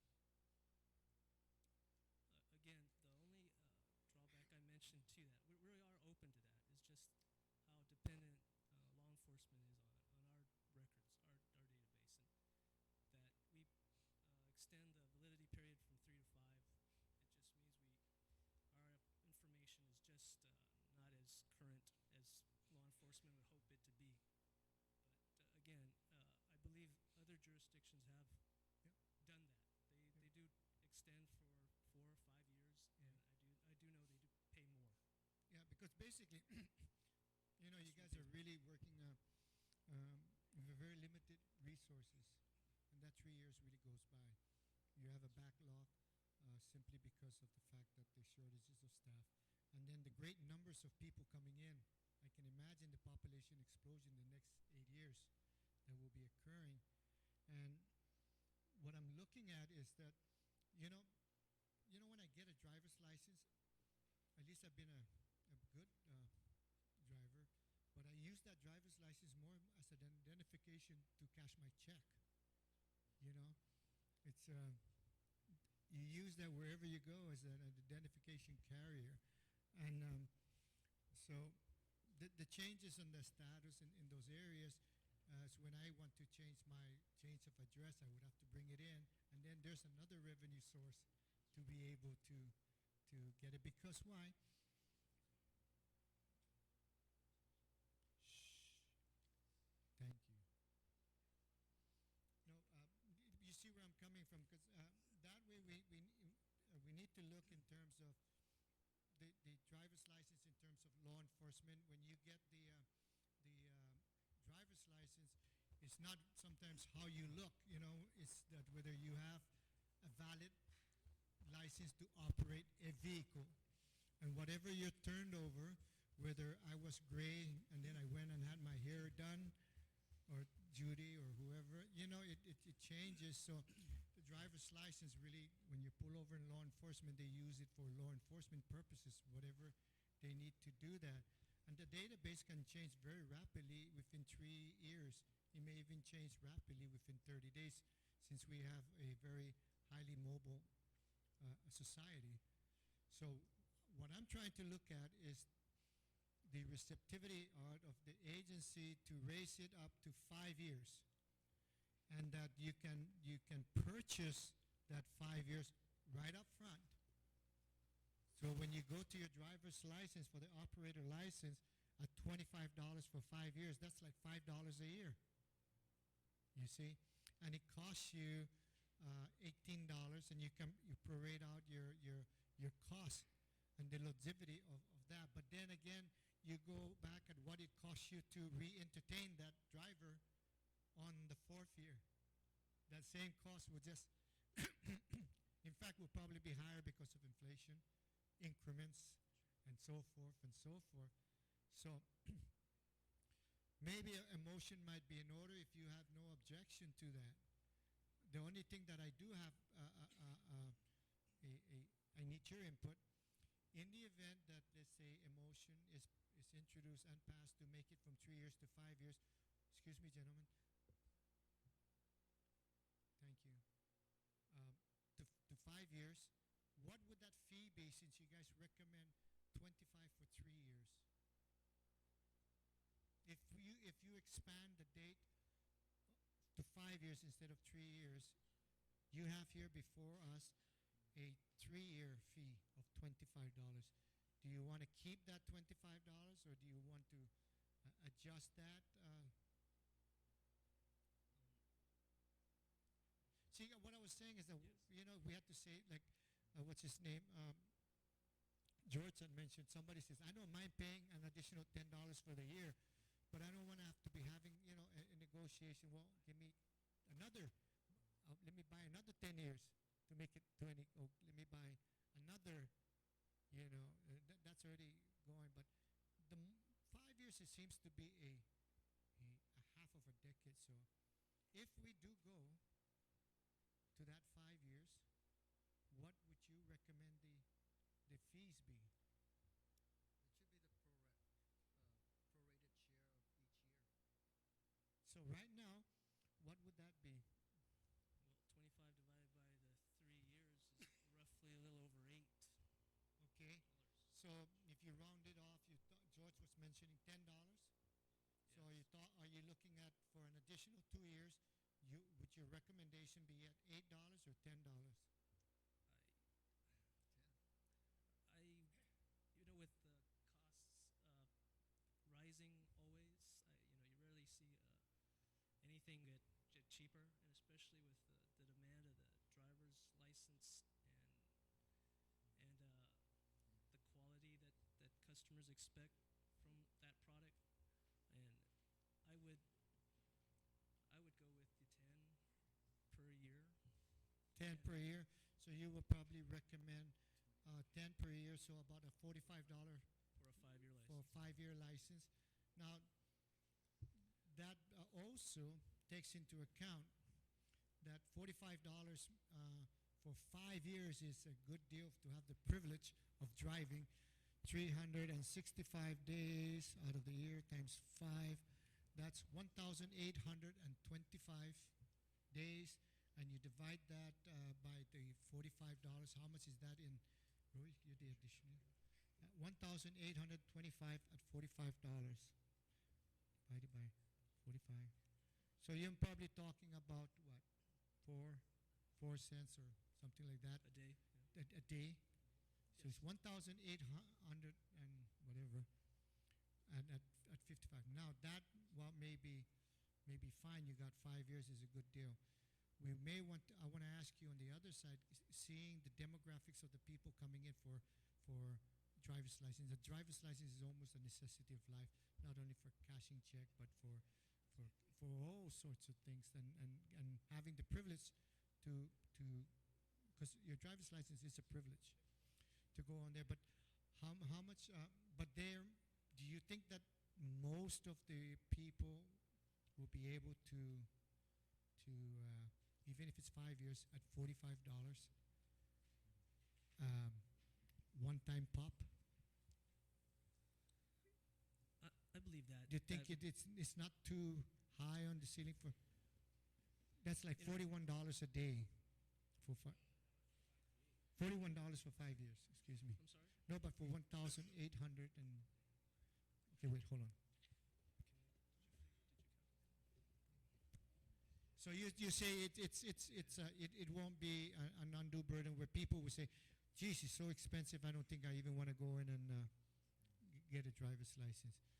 Would you feel that one way could be like what George was mentioning earlier? Somebody said, I can only afford like 3 years at 25. Know what I'm saying? But some might be able to say, well, I can, come back and buy the other 2 years. You're basically saying it's $9 per year, and that still is a steal, actually, to Okay, so your recommendation is we'll go ahead with the 5 years at $45. Yeah, we see those fees in other jurisdictions for a similar period, 5 years, and. So your recommendation then, because then we can make the motion for that. Yes, I mean that is the high end. We have seen that. I know when this was proposed before, those fees were there before, and that's really, I think, one of the causes for it to have had some problems being accepted by the public. But again,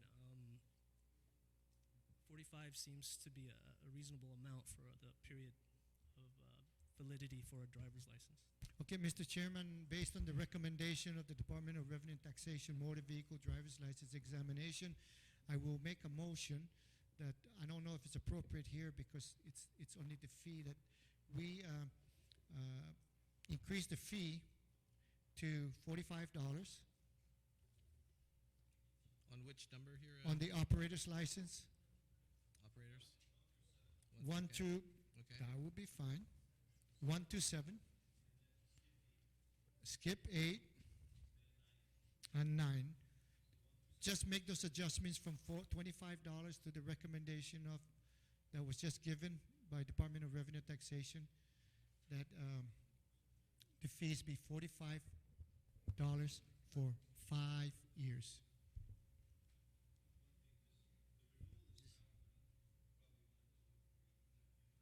Sure. So maybe you want me to take it one at a time, and then I can go. Okay, so Yeah. Okay. This will be just one part of the motion. Then Okay. I'll go. Then okay, Senator. Senator Shims, let's dispose of this motion first. Okay, you're changing the fee here from 25 to 45 based on 5 years, right? Based on 5 years, as okay. recommended by Revenue and Tax. Okay, so that is. And that will be 1, 2, 3, 4, 5, 6, 7. 7. Skip that. Skip and 8. And then skip go down 8. to 9. And go on to 9. Okay. Okay, on the motion, Senator Palacios? Thank you, Mr. Chairman. Of course, that's a good motion, but I'd just like to suggest for a technical adjustment, and perhaps maybe we can put number 9 to be number 8 and number 8 to be number 9 so that it's consistent. And I'd like to offer a suggestion that right after number 9, or what would be number 8? Right after that, we just one qualifying statement to say that licenses 1 through 8 shall be for a period of 5 years. Immediately below the license. So you're amending the amendment then, basically. Yep. Point of information, Senator Tenorio? I believe another statute covers the period for the license period. Is that correct, Art? The period for which the license is issued is 3 years based on statute, correct? Right. Okay, so that statute needs to be changed rather than putting a parenthetical comment here. Right. That's just point of information. So I think you can make an amendment later on to the period. I don't think a parenthetical comment here would do the job. If you understand what I'm saying. I understand. Okay. I just want to be sure. Yeah. So at any rate, then, just like I said, a technical adjustment, flip 8 and 9 so that 1 through 8 would be all about licenses. And then the number 8 would be number 9, which is just a renewal. And we will deal with that separate. That's just, I guess. Okay, so let's. We're looking at it. Okay, so you're amending the amendment basically. Yes. And what you're moving number 9 to number 8. And number 8 and to number 9. To number 9. So That's that's all. the amendment at this point. Yes, okay? but everything is remain the same. Okay, and Senator Denorio, in your point of information in regards to statute based in 3 to 5, because if that's the case, then we're going to have to go back and amend that statute before we move to a 45 based on 5 years. Later on, when we get to that. Swapping I'm the order just right swapping now. the order now. Yes. Okay. Okay. So on the. Okay, we're swapping on the amendment to the amendment. What is number 9 will be number 8. What is number 8 will be number 9. Okay, just swapping the order. Okay. Okay, so number 9, and what is number 9 will be number 8. So that way it'll be consistent. It'll be 1 through 8. Because as of right now, we are skipping. We're going from number 1 through number 7, skipping number 8, going through number 9, based on $45 for 5 years. Okay? Yes. Mm-hmm. And number 8 will be number. You're just swapping the order in which. Okay. So on the amendment, on the amendment to the amendment. Any objections to the No amendment? objection. To the amendment. Okay. Okay. Now on the Shimizu amendment. No being objection. No objections. Amendment carries. Okay. On the Shimizu amendment, Senator Wampat. Mr. Chairman, we've actually had discussed this earlier with several of our colleagues in terms of what would be best and why and all that, and somehow I thought it was actually agreed, and then now here we are actually making it into a motion. I mean, the gentleman earlier, I'm sorry I don't have your name, Frank Blas,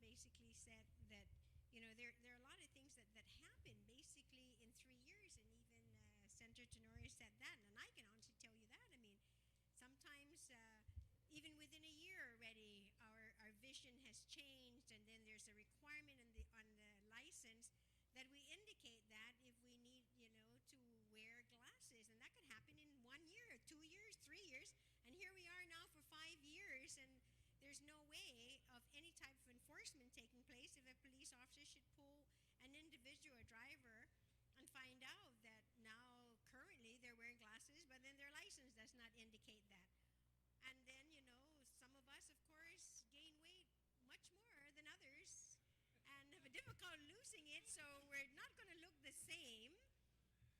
And, and all those things. And then there's the disability as well that would be a part of this.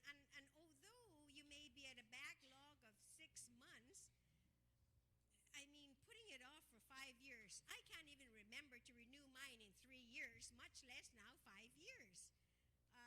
Even though I have a tickler system where I'm going to try to remember what needs to be done at a certain time, I mean, it just really honestly, I mean, although yes, maybe for convenience, and yes, that maybe, you're getting more money at that time, an additional $20 more, or what,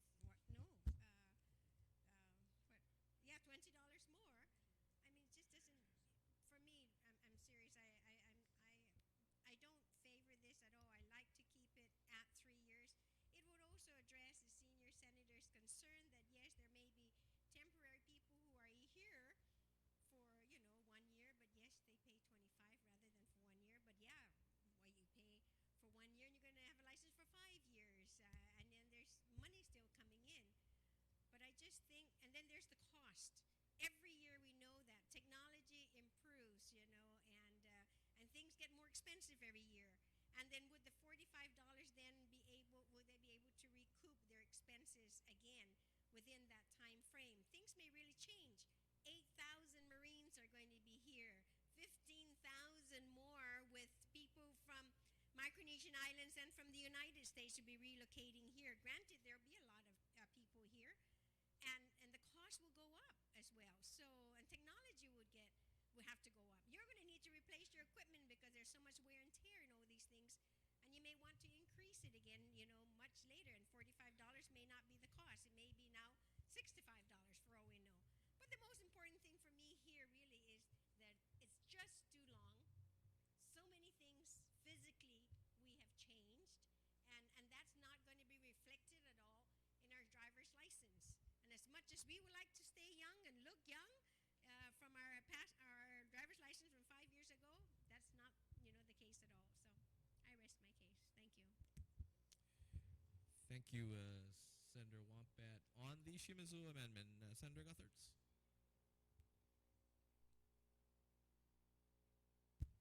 This is very interesting. Now, when we apply for and receive a passport, is it not good for 10 years? Am I correct? That's correct.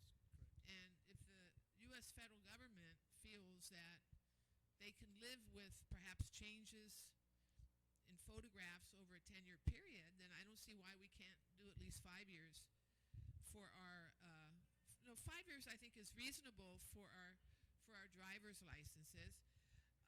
I'd also like to say, Mr. Chairman, if I may, that I really would like to commend the Department of Revenue Taxation and the Motor Vehicle Division.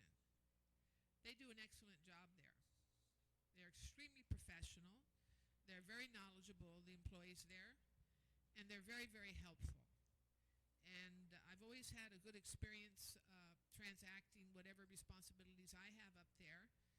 And I wanted to ask one question, though, because I think this is important.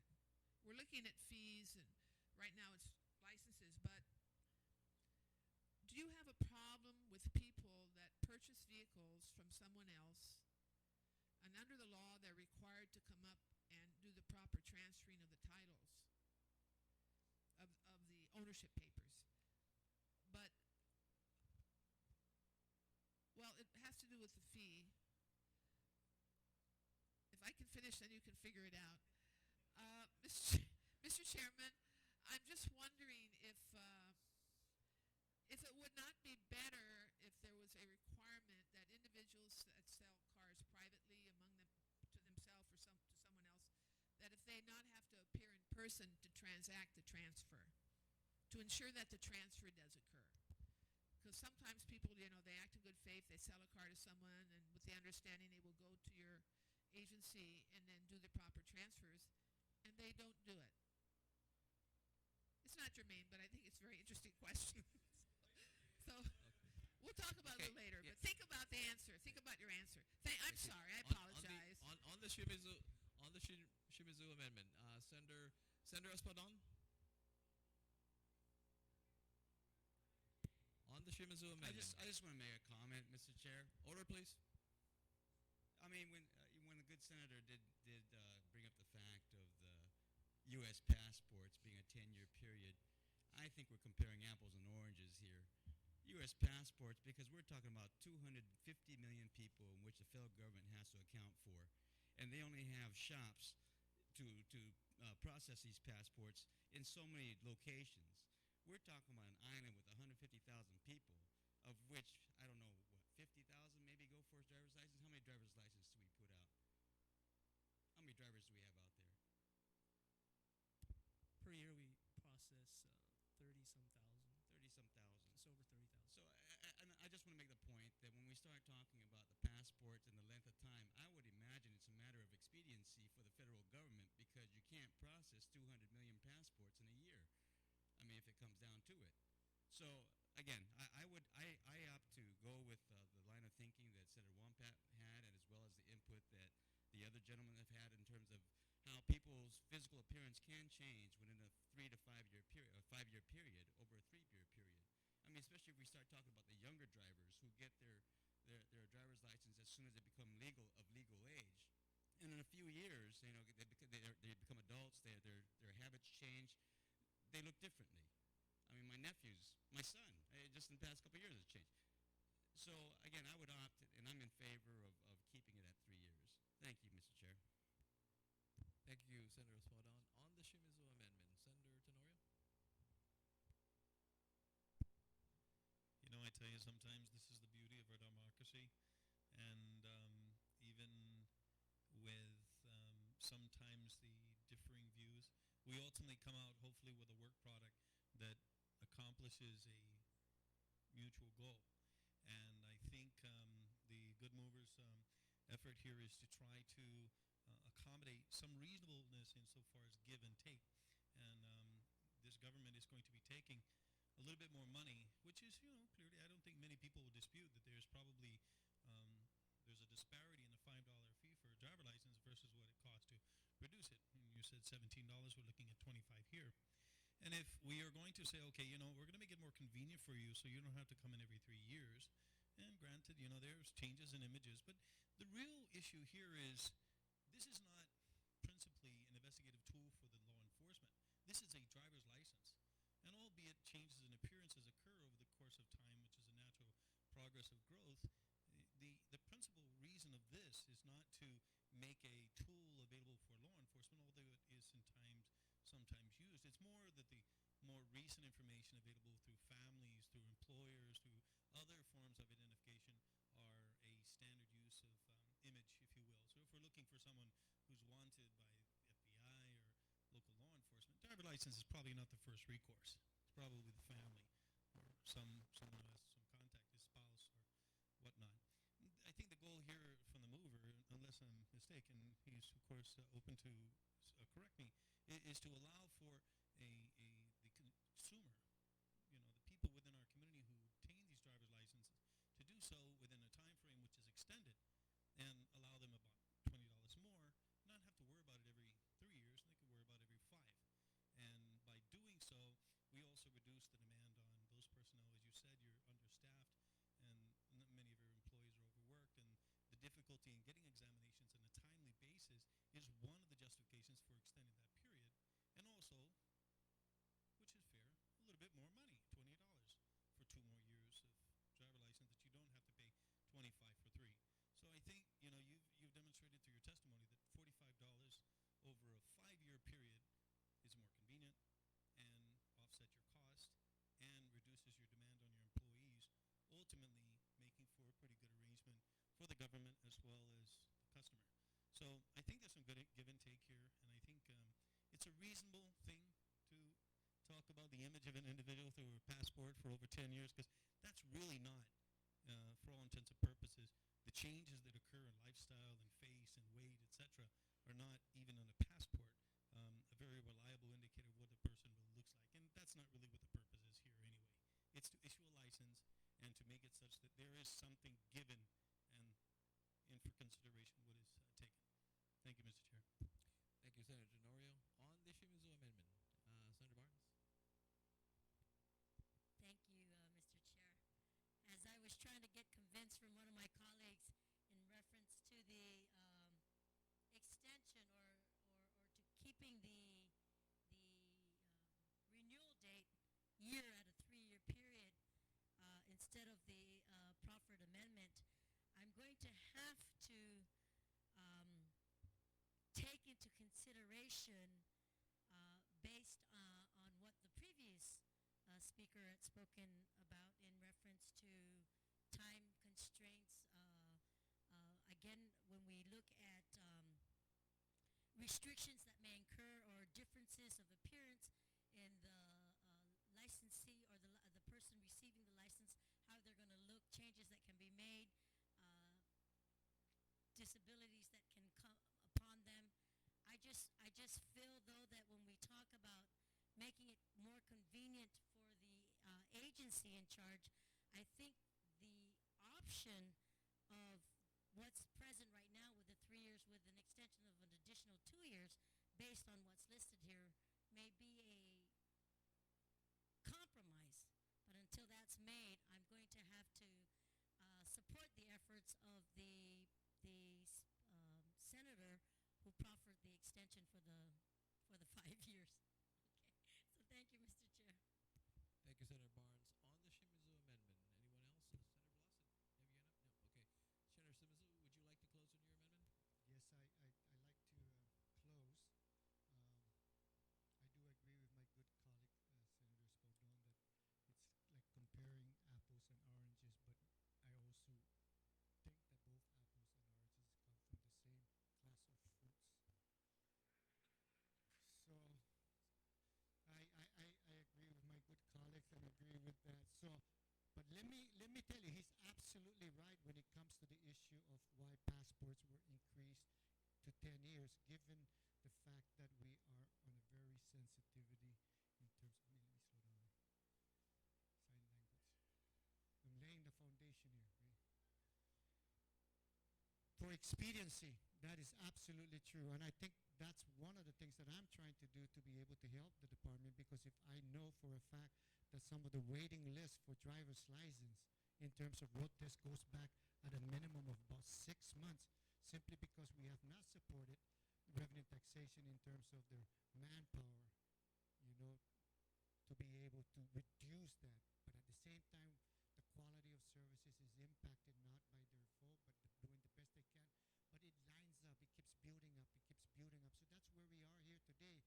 While we may not be talking millions, but I tell you, if I had to do a ratio in terms of the backlogs that we have and the backlogs that why they raised to 10 years, I bet you that our ratio will come close, if not greater, because we are in a smaller community. In fact, we are the crossroads of Asia, coming through left and right, or so forth. We,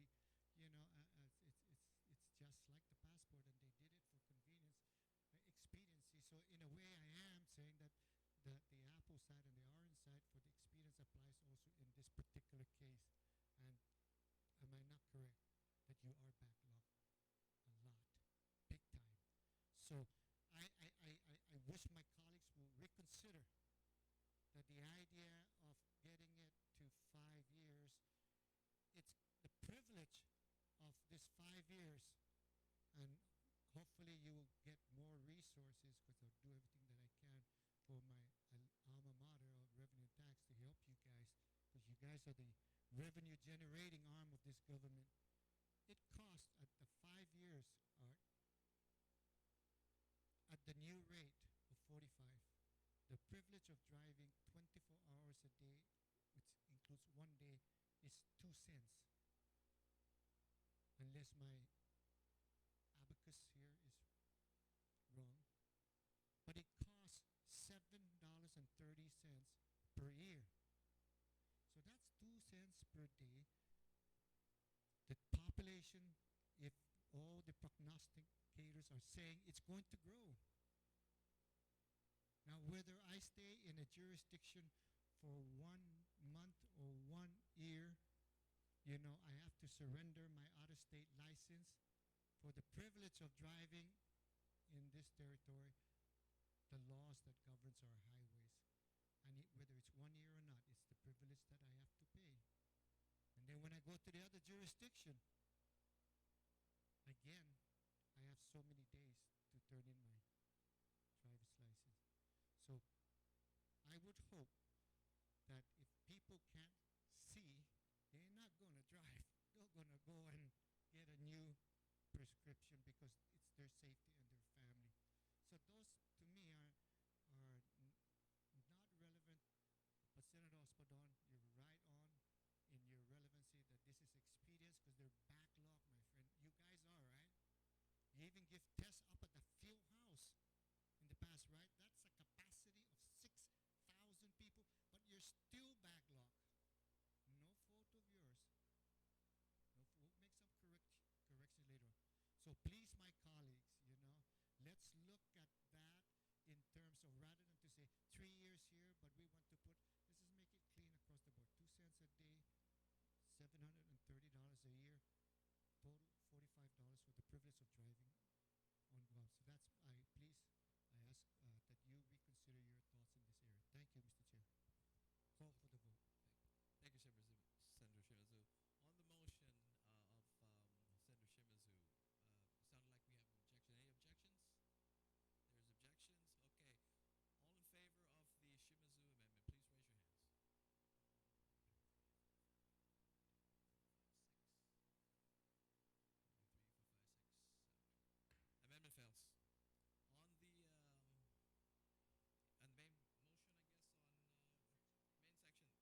I guess, on main section 37, yes. Senator Barnes. I have a question here for I guess the administrator, Frank. It states here, as we were going through the numbers between 1 and 7, or 8 and 8 becoming 9 now, it shows here driver's license renewal fee is scheduled. Is upgraded to $20, right? Yes. So the issuance, every operator or social service license here and after issued shall expire 3 years after the first anniversary of the date of birth, right? That's what the 16 GCA Chapter 3 entails right now, as we speak. I'm just curious why a driver's license renewal fee would be at a cost of $20, which is lower than the proposed rate of $25 for the issuance of the license if we're going to renew it. These fees, 1 through 8. 8. They are for the first issuance of the license, so it involves more work. That's how we calculated the figure. And so when you come to renew, it's basically just to test your vision and get a new photo, not create a new record like we have to do for these initial $25 fees. So being an operator here on Guam, if I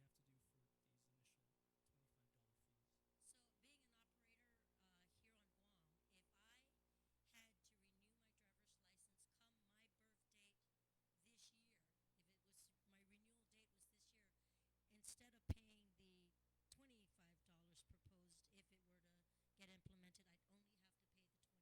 That's correct. And that would be good for a continuous 3 years. Am I right? Yes, ma'am. And if you can just do a clarification for me, sir, you noted, I think, a little bit earlier, and I just want to verify if an extension was needed for some odd reason. Does the agency have the authority to extend it for an extra 2 years? I thought I heard something about that earlier. No, we don't have anything like that in place. You don't have any. We've never touched the validity period. It's Okay, always so been it's set at always 3. been set in law. Okay, the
start using mail order notification before expiration of driver's license. I see a provision later on in the section for mail order notification for renewal of before expiration of registration. I'd like to require that of you. So is that workable? Should I pose that as an amendment? Yes, please do that. Then You I'd want like to, a 1 minute recess for that? Yes. 1 minute recess.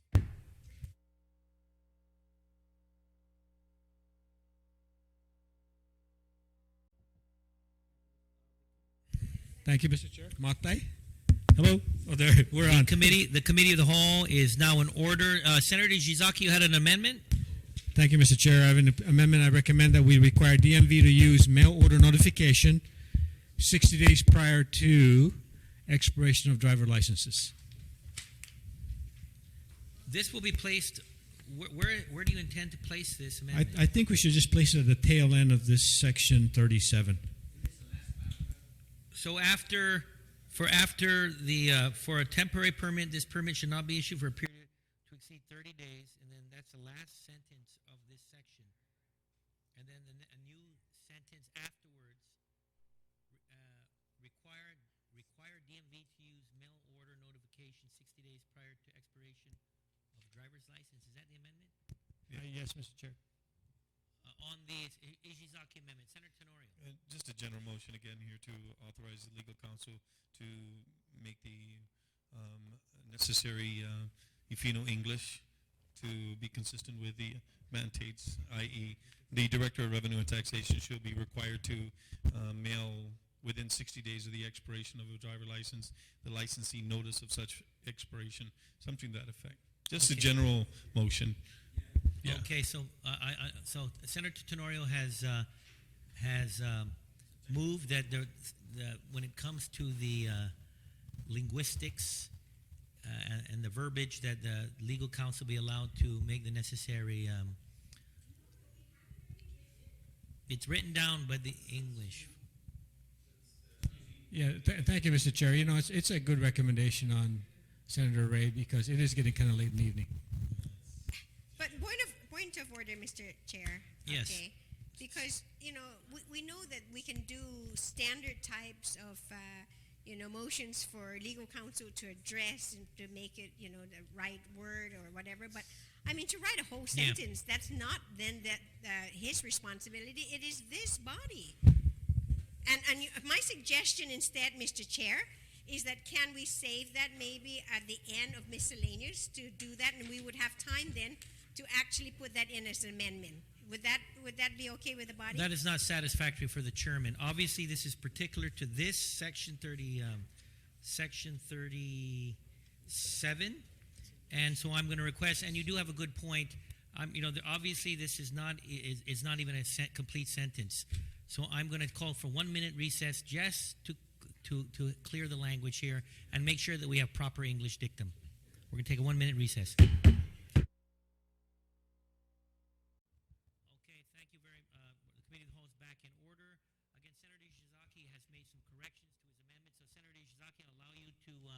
Enunciate or verbalize your amendment.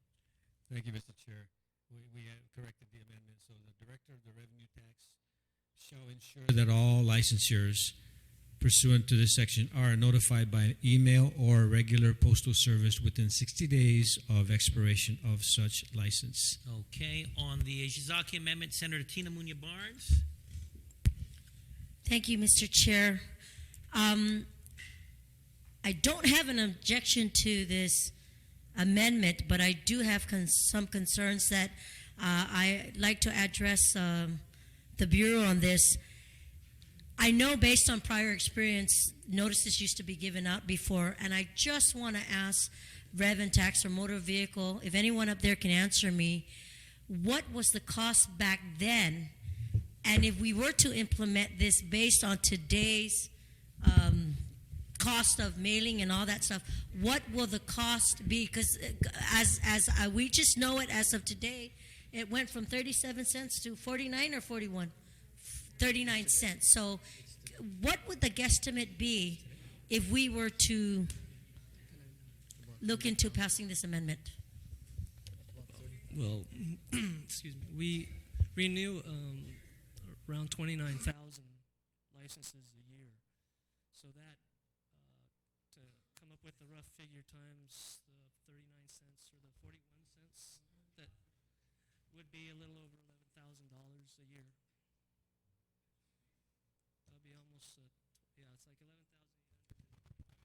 You know, Mr. Chair, I understand they're noting about $11,000 figure, and I don't know if they put into account the cost of man hours, the time spent and all that, and if they had to put that in, knowing already based on what we've just learned this evening about how short-staffed they are, how they have to work the extra hours and all that, what are we looking at actually besides the cost of mailing?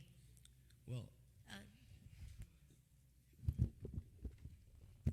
that's printing of the renewal cards itself. And you know, if it's going to be computer generated type, then it might be less. Once you get it printed and collated, then you have to, man hours has to be expended to put in by zip codes, off islands, and all these kind of things. If it's, you know, you can save if the bulk print, but now the post office again has readjusted the size of and there's some specifications that you have to adhere to, or they won't handle it as bulk. So all those additional hours, like the 22 some odd thousand that I mail out, sometimes it costs 15,000 on postage, and it costs about another 3,000 on the carts alone. And that doesn't even include labor. Doesn't include labor. So you'd have to add that to the cost. That factor, yes. Mr. Chair, I bring this up just based on the on what was the information that was received tonight, and I understand the importance of this amendment, and I just want to know that if this amendment is passed, what other steps will it take, additional burden or additional obstacle that this organization and this division will have to incur based on this? Because I know this has happened in the past, and I have no objections to that. I'm just carefully considering the cost on hand, knowing that we're trying to generate more fees and more revenues into this. So I just want to make sure that the Department of Revenue and Taxation Motor Vehicle Division is themselves. Are you in support of seeing this amendment work? I mean, what are your thoughts? From what I know, at first there was a concern about addresses being wrong and having to deal with all these returned notices. But after more consideration, we do agree that it would help the division with ensuring the addresses are pretty accurate, which we do see as a problem right now. So that's something that we are very much supportive to possibly have this service implemented. But at the same time, like you brought up, is going to cost quite a bit. What we've seen in the past is that employee, even two, would have to devote a full day or two days to do this type of service, get it all prepared for the customer. So right now, we can't spare anybody to be able to do anything else but provide the services that we're showing you right here in this document. So that's basically where I'm going with this, is that we'd at least need more staff to help us implement this type of service. As to the cost, I mean, that examiner one positions. Again, the cost that we are going to realize in the additional fee, we are not going to realize all 39,000 right away. Keep in mind that figure, yes, it would go up, but we're not, all 39,000 aren't going to be renewing this year. Who knows, maybe 10,000 would come in, or 5,000 for this year, and then next year another 5,000, and so on and so forth. So even if you were to... Excuse me, George. Let me just I'm sorry to cut you off like that, but that in actuality, if the question is how many valid licensed drivers are out there, there is almost 100,000. That is like 30,000 we see every year. So for the period, there are 90-some thousand licensed drivers on the island. So the question remains, Mr. Blas, there will be intensive additional costs if this amendment were to be Yes, very much so, implemented, right? yes. Yes, we will. And need we're to. looking at a fee that would be a burden on the motor vehicle division? With the current staff, yes, it's going to be difficult too. If you had to incur the pick up on the additional staff, what number are we looking at? How many more clerks or administrative staff that you'd have to get to? In addition to, well, just for this purpose, we do see a need for at least one or two additional personnel would be needed to help with this Provision. process. Yeah, this proposal, right? Okay, Mr. Chair, I'll go ahead and continue to ponder on the amendment, and I'm hoping that I could hear more from my colleagues. Thank you. Thank you very much, Senator Tina Muna Barnes. Senator Shimizu on the Ishizaki amendment. On the Izaki amendment, thank you for having a rewrite here to make it crystal clear as to what we're talking about. I do support. This practice has been done before, similar to that of the vehicle registration, and you mail out the registration. And I've mentioned this to the director at one time. I said, just figure out, and this is very timely, almost deja vu. Figure out what it would cost for mailing and handling. Just figure that out. The mailing and handling costs, and you can factor it. I'm sure you're doing all the computerization, you're automated in that respect, that you can just put that in. As I understand, on page 25 already, there is a provision on page 25, line 18. The cost of mailing, the Department of Revenue Taxation may adjust the mailing cost to provide for additional fees the U.S. Postal Service may charge, and then it goes from $2 to $3. So that cost is there. That you will be able to charge when or should the my good Senator Izizaki's amendment goes through. Now that would take care of that issue. In terms of more manpower and so forth, just during the course of our marathon. Committee on the whole on the budget, it's come to pass that the governor has been very generous in sending out help to different agencies. I think the last count was around 8 that he had farmed out from his office to come to the aid of the agency. I remember former Senator George Bamba said we're out there helping. So, that might be a source. It may be a short-term source, but again, this is revenue generating. So that's number 2. Now, right on the meat of the amendment, my concern here is the word, if I may read it, the Director of Revenue and Taxation shall ensure that all licensee, not licensure, licensee pursuant to this section are notified by email or regular postal service. My reading of this is that if Revenue and Taxation say we're just going to comply with the law and just shoot out all the email, just a big flash, then you've complied with the law. And maybe Tan Maria and Tunuse may not have computers to access of it, but they didn't come in, and then you assess the penalty, and you've already complied by law. You say, Tan Maria and Tunuse, you're going to have to pay the penalty because the law says we emailed, you didn't have an email, that's not your concern. The law is defective. I mean, that's the way the law is written, and we're going to get blamed with it again. My preference would be to make email not obligatory, but if you want to, you can put email, you can put notices in the newspaper, just like the way you do the delinquent card. You can do all of that. But the core requirement The core requirement is the regular postal service, within 60 days. Reason for that is while maybe the return address are coming in, that's a process of purging it anyway, because it comes back, and when they finally come into register, that's their responsibility. The government is just trying to facilitate good public service. The government is here to serve the people, not to make money, but surely not to lose money either.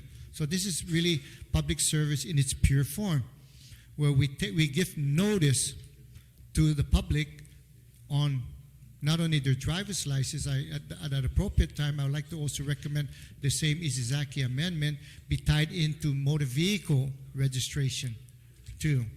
Get that announced. And if you just, automation is one program, it's, be able to do that. So my reservation is the way the verbiage is email or, regular postal. To be safe, for me, I would probably, if the good chair would, the good mover of the amendment would consider removing the email aspects and making it a U.S. postal. It's official. True that emails are not official. That's, I don't think we even pay stamps on the mail, on email. So that's like a personal, and that changes. Some people have 2, 3, 4, 5 different email addresses, to go to. So I would just out of courtesy ask the mover of the amendment, would he reconsider? You want me to amendment? Okay, I gave you the courtesy. Okay. Mr. Chairman, I move to amend the amendment if I'm in order. Okay, please, you're in order. Amendment to the amendment. Okay. The amendment to the amendment pursuant to the section are, I move to delete notified by email or, and just leave it to this section, regular postal service. Just delete any reference are notified by email or notified by email or. Okay, just delete that completely. So the amendment to the amendment as proffered by Senator Shimizu is to delete pursuant, notified by email. Is that it? Notified by email or, even the word or. Notified by email or, okay. So it will read pursuant to this section. Or to make it even easier, you can be just, excuse me, I'm sorry, I'm still working on my amendment, if I may. By email or pursuant to this section are notified by regular postal. So just take out email or. So the mover of the amendment is to delete by email or, which would then... No, email or. By email or. Okay, so this on the amendment. Thank you, Mr. Chairman. It would read pursuant to this section are notified by regular postal service. You're going to take out email or. And that is the amendment to the amendment as proffered by Senator Shimizu. Thank you, Mr. Chairman. So on the amendment to the amendment as proffered by Senator Shimizu, are there any comments? Any objections? No objection. The amendment to the amendment carries. So we are now on the main amendment, which reads, and I want to be very clear about this, the Director of Revenue and Taxation shall ensure that all licenses pursuant to this section are notified, pursuant to this section, are notified by regular postal service within 60 days of expiration of such license. On the amendment as amended, we are now on Senator, it was Espaldon, then Blas, then Palacios. So Senator Espaldon. Thank you, Mr. Chair. I'm still not sure on what I feel about this amendment, but I do want to just make one note, I think, which we need to amend. And basically, it's the word within. Because if you read it as a whole, again, from a legal standpoint, when you say within 60 days of expiration, in other words, it could be 60 days prior to or 60 days after. Even if you're 5 days after, it still falls within the law, right? So I don't think that's the intent of the amender. And again, correct me if I'm wrong, Senator.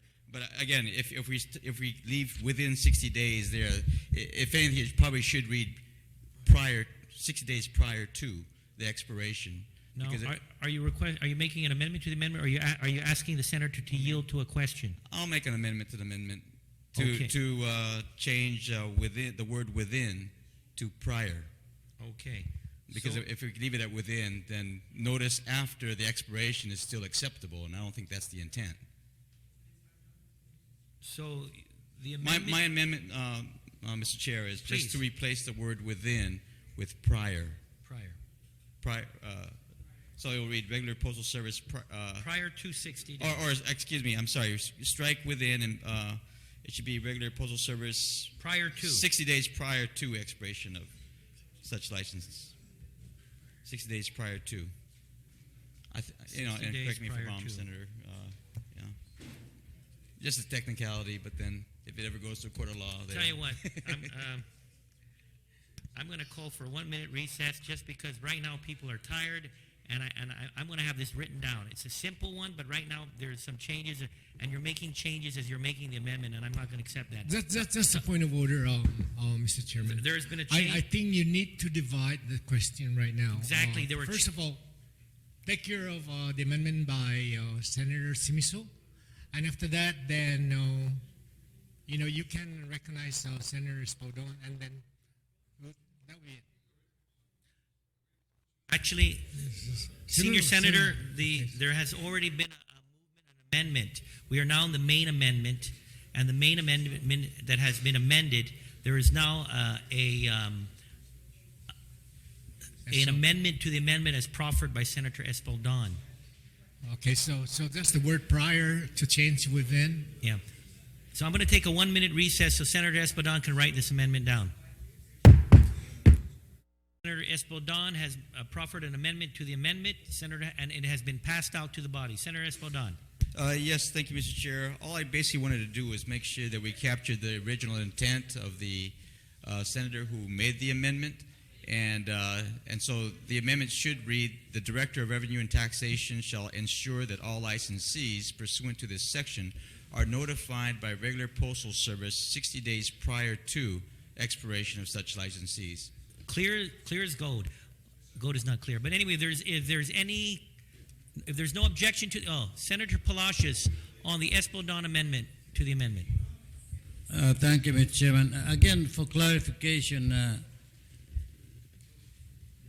the Espaldon amendment says 60 days prior to expiration. How about, so it's not 61 days prior. What if you mailed it at 65 days prior to expiration? Or 59 days prior to expiration? I just want to make sure that the 60 days is not just one single day that the Department of Revenue and Taxation is required to mail all this out.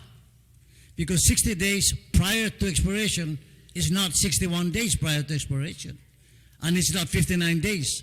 And I think that the original language within 60 days and replace that off with prior, to me, my understanding is that then the Department of Revenue and Taxation would have 60 days. And within these 60 days prior to the expiration, you can start mailing it out. And that's my interpretation, but if we were to pass the Espaldon amendment, it says 60 days, it says notification by mail or regular postal service 60 days prior to expiration. It's not saying 61 days or 65 days. So can you mail earlier than 60 days prior? If you do, it will not be a valid notice, wouldn't it? I think I'm going to, Senator, Mr. Logan has some issues with it as well. So, Senator, I know where you're coming from because the way the laws, the way Senator Espaldon is putting it, that's what it means. It's 60 days prior to, and that's just one day. That's one 60 day. 60 days, one day. So I think what we're trying to do is 60 days, within 60 days prior to. Prior to, not within 60 days off. Right. Within 60 days prior to expiration. Right. Within 60 days prior to the expiration. Right. Okay. I mean, I just to clarify that so that we're not stuck with just one day. Yeah, I'm not going to allow an amendment to the amendment to the amendment. I am not going to allow it. So I don't know. It's a very good point. And I think, and what I'm going then now is I'm going to go back to the senator that has offered this amendment to the amendment, and I'm going to recommend to the senator that has proffered this amendment to the amendment to do some touch-up work on this amendment to the amendment to deal with the issue that has been brought up, which is a very valid issue. It's a valid issue. Thank you, and thank you, Senator Palacios, because you're right. You're very right on that, and I believe so. We should not strike out the word within, but we should definitely add prior to. So we have 60 days prior to the expiration of licensee in which the licensee shall receive its notice. So yes, there is a 60-day span in which they should receive their notice. So the amendment would read, notified by regular postal service within 60 days prior to expiration of such license. Yes. On the amendment to the amendment as proffered by Senator Tenorio. Very, very briefly, Mr. Chairman. 60 days. We're living on Guam. If the person doesn't get the notice, Department of Revenue and Taxation sends it out day 1, 60 days prior. Usually a week is reasonable time for the delivery of the mail. 2 weeks. Is that not adequate time? We're not talking about guaranteeing that you get it within 60 days. We're saying that Rev and Tax, you know that the day's coming up. Print out the notices, send it out by mail. A week or two later, you get it. You got a month and a half to respond. We don't need to make sure you get certified mail within 60 days. Saying just send it out. And this is why I offered the original recommendation was allow the Legislative Council to proffer the Fino English, but that's why we're here is to try to resolve it. But the point is that get the notice out. I don't think this does any harm. And if there's any further amendments, c'est la vie. But let's go ahead and move on. Okay. Now, again, we're dealing with, so there's no objection yet at that point. So, again, there's an amendment to the amendment. Are there any other so, please, continue. All I want to ask is that if, like the registration renewal statute, if there could be some provision that for technical reasons, if we are unable to send this notice, and we've seen it happen where the system has gone down and we don't have the information to be able to comply with this period to notify the public, that there be some wording to allow us to make some exception in these cases if there were like a typhoon to hit us and our system is down. On that issue, force majeure is effectively what he's talking about, forces of nature, things beyond our control. If there's a glitch in the system, computer fries, I mean, there's any given number of issues that come up in the administration of the government's business. So these are things that are understood. I don't know that we need to incorporate them necessarily. I think these are understandable things. Departments every day respond to why things don't get done. I'm going to try to speed this thing up. If anyone wishes to make any other amendments to deal with the issue that has just been brought Chairman, up. I think right now there is in the present law, and the Department of Revenue and Taxation is not actually doing it, that you have to give prior notification to the people that are registering their vehicles and here right now we're just actually more or less reinforcing it in terms of everything that we have here. And so the point, the bottom line is that whatever the language may be, if we do not give them the money, the notification won't do any good. But they're still required under the law to renew their license or to renew their registration by before the expiration date. Okay, thank you for that point of information. Again, on the amendment to the amendment as proffered by Senator Espaldon, if there's no objection, okay, the amendment to the amendment carries. On the main amendment as offered by Senator Ishizaki and as amended on the floor, if there's no objection. Oh, okay, there you go. Senator Blas on the amendment as amended. Thank you, Mr. Chair. And I just want to go ahead and reiterate, some of the concerns from the good senator from Manguilo with regards to what are we doing this whole process. And I recognize that one of the main reasons as to why we're in this session hall tonight is because the government, again, we got to find money for the government. And when we're going to add on a cost of running the business, it really defeats the purpose, because we were talking about $11,000 to some $15,000 just for postage and handling to be able to provide this. And again, the senior senator also brought up a point. People know, and I'm sorry, but look at your expiration date on your driver's license and know when you need to come in and go take care of it. I don't think you need to send out notification with regards to this. And if we were in better financial times, then I can probably see in being able to entertain, that this notice will go out because of the fees and because of the cost that is associated with this. It doesn't sit very well with me, because I know that a couple of days down the road, or maybe even tomorrow, when we start to get into what we actually need to, why we're in here, is finding money to run the operations of this government. We're going to be fighting amongst ourselves for $11,000 to $15,000 to be given back to some of the agencies, when we're using $11,000 to $15,000 for something that people should already be doing. So I appreciate the amendment. Again, like I said, if it's better financial times, this is something I probably will support. But I'm very much concerned that, again, we're here to find money so we can operate the government. Thank you, Mr. Chair. Thank you very much, Senator Blas. On the amendment as amended, Senator Palacios.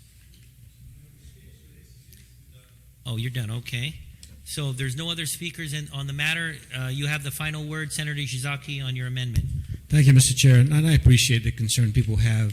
There's certainly some problems with getting these out, but we do have automation, don't we? Isn't the database automated? It's in the computer system. So shouldn't it be easy to link it all and use the cheapest way to print stock cards and get bulk rate postage?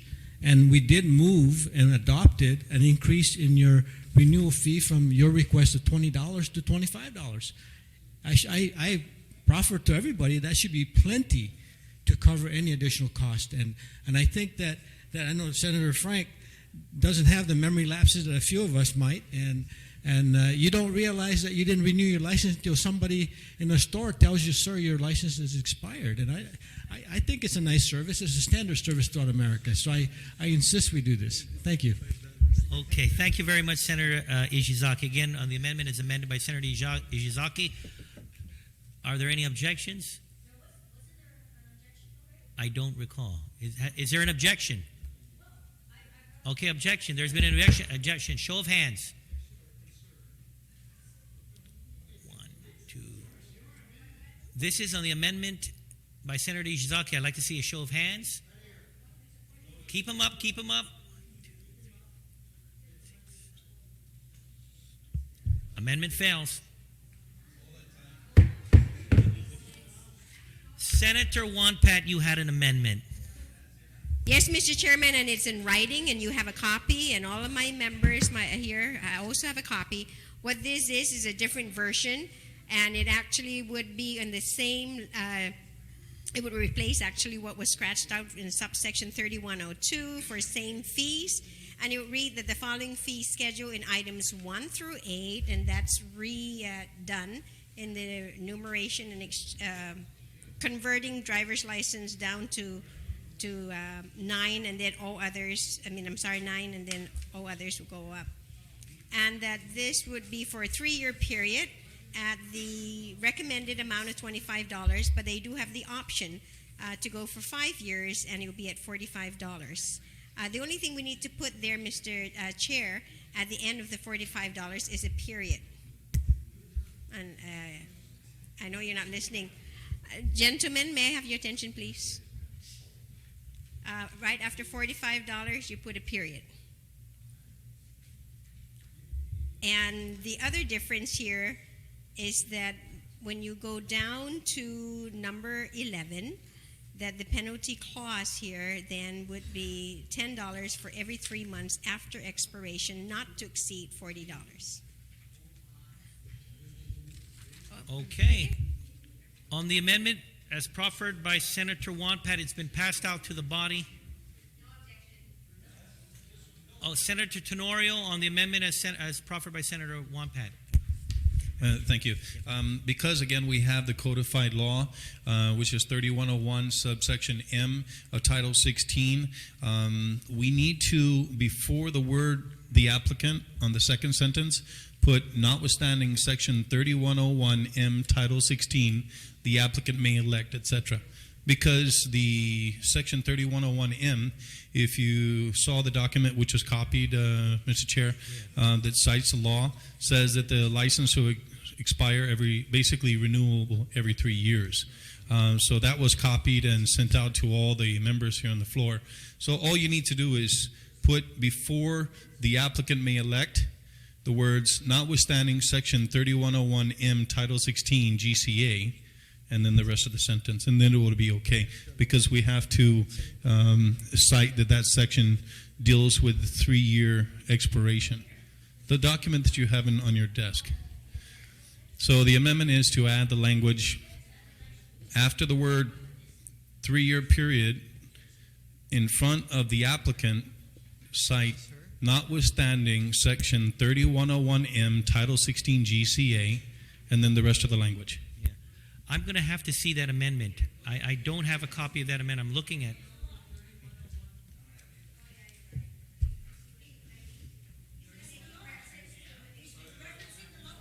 No.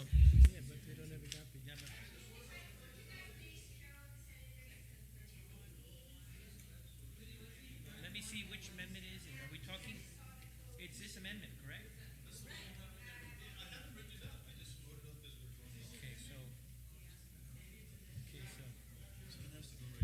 Okay. So make the copy and send it out just on the face page.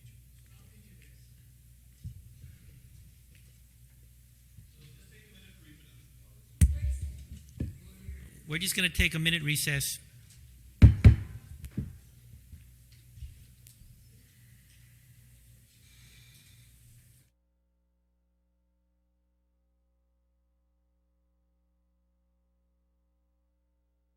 Withdraw the original amendment and submit another in its place.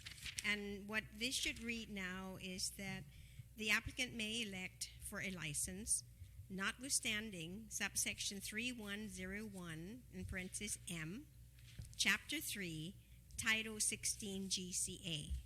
And then we'll continue, which shall be valid for. Very clear. I'm sure there's no objection. There's no objection. Amendment carries. Oh, great. Okay. We're still on 37. Okay, so if there's no other discussions on 37, then we'll move along. Nothing on 37? On 38. Okay, then we dispense with 37. Section 38. Thank you, Mr. Speaker. This would be really quick. I just like to ask the panel how these words, who have reached the age 65 years old or have suffered disability while in service of the United States Armed Forces, how did these words get into this particular section? Because the net effect of this would be to, I understand that our good senior senator has a law which authorizes all veterans who have served in the military to be able to get a operator's or chauffeur's license, and now this language essentially limits that class to those who are 65 years old or have suffered a disability while in service of the United States Armed Forces. Can anyone explain how this provision got into this section, and why is there a need for it? If you're unable to do that, I do have an amendment, Mr. Chairman, has been passed out, sponsored by Senator Munya Barnes and the senior senator, to just simply delete this entire section. And the copies have been distributed. Okay, there's been a motion made to delete all of Section 38. Okay, no objection. Thank you, Mr. Amendment Chairman. carries. We are now Section 39. Section 39, we got until 11. Section 39, if there's... Okay, nothing on 39. 39 goes. 40. Okay, no objection to 40. Okay. 41. Okay, 41. 41. Did someone say wait? 42. 42. Okay, no comments on 42. 42. 43. We're in Section 43. Section 43, Senator Wampat. I just want clarification when it says bicycle equipped with a motor. is it just like what we normally standardly been doing and not any other new introduced type of a motor? Can you guys please answer my question? I'm sorry. We're losing it. Oh, gentlemen? Page 27. We're on page 27, gentlemen. Section 4. Section 42. But it's on this bicycle, or 43. It's for mopeds, yes. Okay, so it's for mopeds only, but not anything else new that's been introduced. Correct. Okay, thank you. Okay. Okay, if there's no other comments on 43, moving along, okay, 43. 44, Mr. Chair? on 44? Yes. Yes, 44, Yeah, Senator Shimizu. just so we can just slow down the pace, because sometimes I can't read very fast. Okay. But on section 44, basically the subsection 7133, this is basically similar to what Senator Izizaki had tried to push for the driver's license ostensibly. If you can just take a minute to read, because this will give the Director of Revenue and Taxation the authorization to recoup the cost of mailing to that of $6 for the license plate, and recoup the cost for decals to $3. But what I wanted to make sure that this will also include the mailing out of the registrations to people to renew their driver's license. I mean their vehicle registration, and this was done in the past. What I wanted to know, that was suspended. The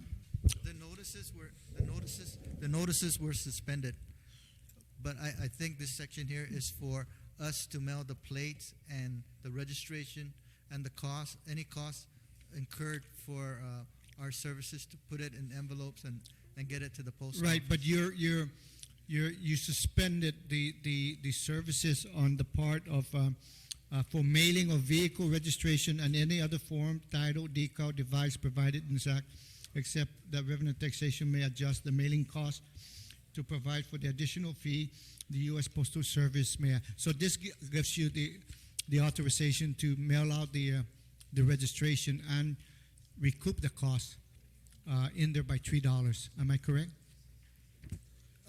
Yes, to recoup the cost of mailing out the Right. license plates, the registrations, the decals. Right, but in the past it was the fees were there, but it was at a lower rate.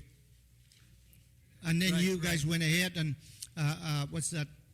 suspend the because of budgetary constraints, if I understand correctly. Do we still mail out? We still mail out the license. The vehicle registration renewal, No, we don't. you don't do No. that. Yeah. So, but the law still says now you have a little bit adjusted of the fees to be able to recoup that and mail out the fees. I mean, mail out the vehicle registration.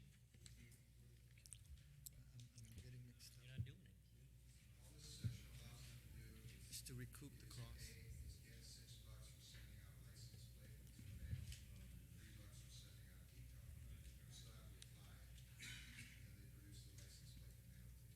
But Mr. Logan, if you look at, I don't know if we're on the same page, on page 28, and $3 for mailing the vehicle registration and any other form, title, decal, or device provided for in this act, except that the Department of Taxation may adjust the mailing cost to provide for additional fees the U.S. Postal Service may charge. Yeah, but that's not the notice to renew. Notice what? That's not the notice to renew.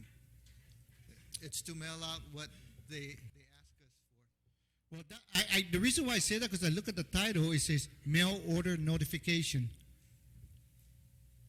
At the beginning, 7133 registration, mail order notification. I wanted, if the language is not clear, Mr. Chairman, and I did make reference to my good chair, my good colleague, Senator Izaki earlier. I think he's trying to be able to get those notifications out to as a public service, but yet still recoup the cost of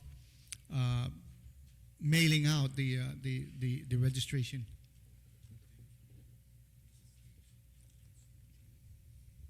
I'm still waiting for. You're directing a question to us, yeah, Mr. Ilagan, because he said it does not cover I think for mailing of the vehicle registration, and I'm looking at even the preamble on the top. Right. The title, I think, infers mail order taxpayers who want to do their registration through the mail.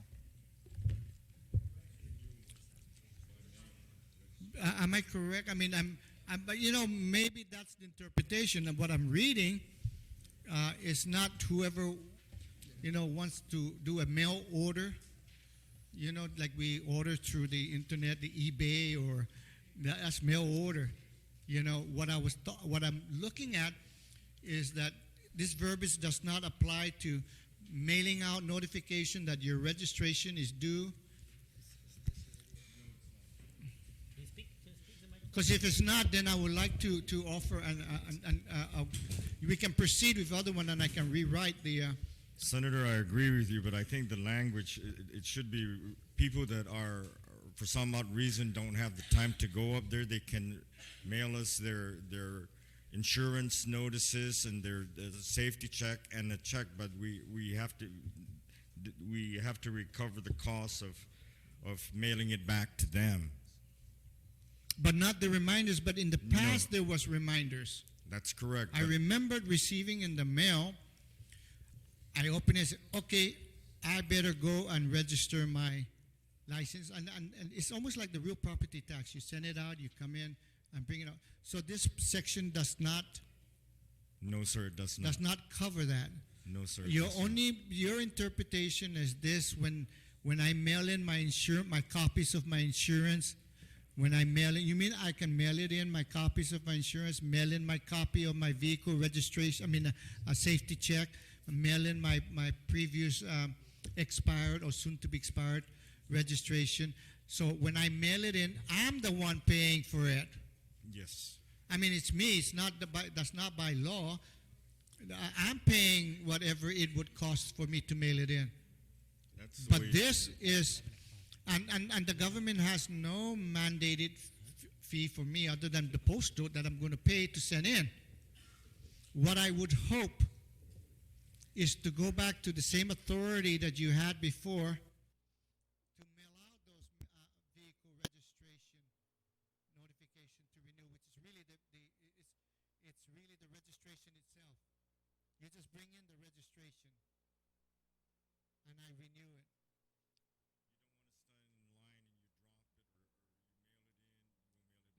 Do that if I want. What I would like to do is separate and apart on this area is that I can mail it in because you say I can. I never knew that. I never knew that you would accept copies of my insurance or copies of my vehicle registration inspection. I didn't know that. So that's why I'm reading this to mean to me, since you've done it in the past, what was the authority that you did in the past? And that, you guys, that was a great service.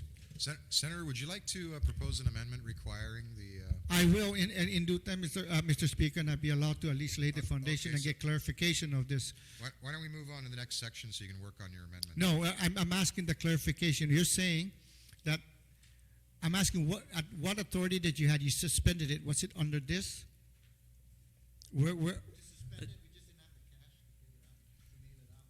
But if you have you didn't have the cash to mail out the notification. So this is the provision that will give you the $6, the $3. If it's not, then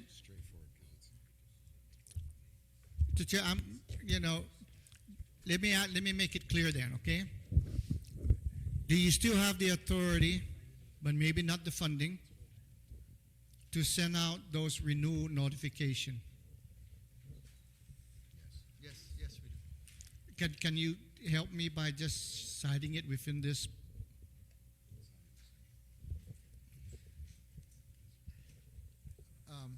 Because we're talking about fees, so I want to make sure that. I don't have the section where it says it authorizes authority to mail out the notices. I don't know what it is. Okay, so absent that, Mr. Chairman, I will take your advice. Allow me to still come back and allow you to pursue further in the interest of time. Okay, thank you very much.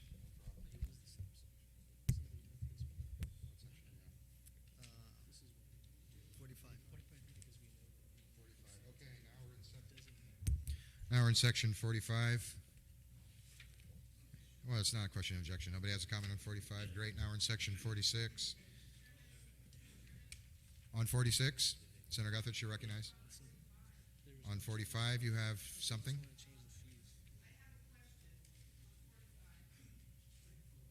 Certainly.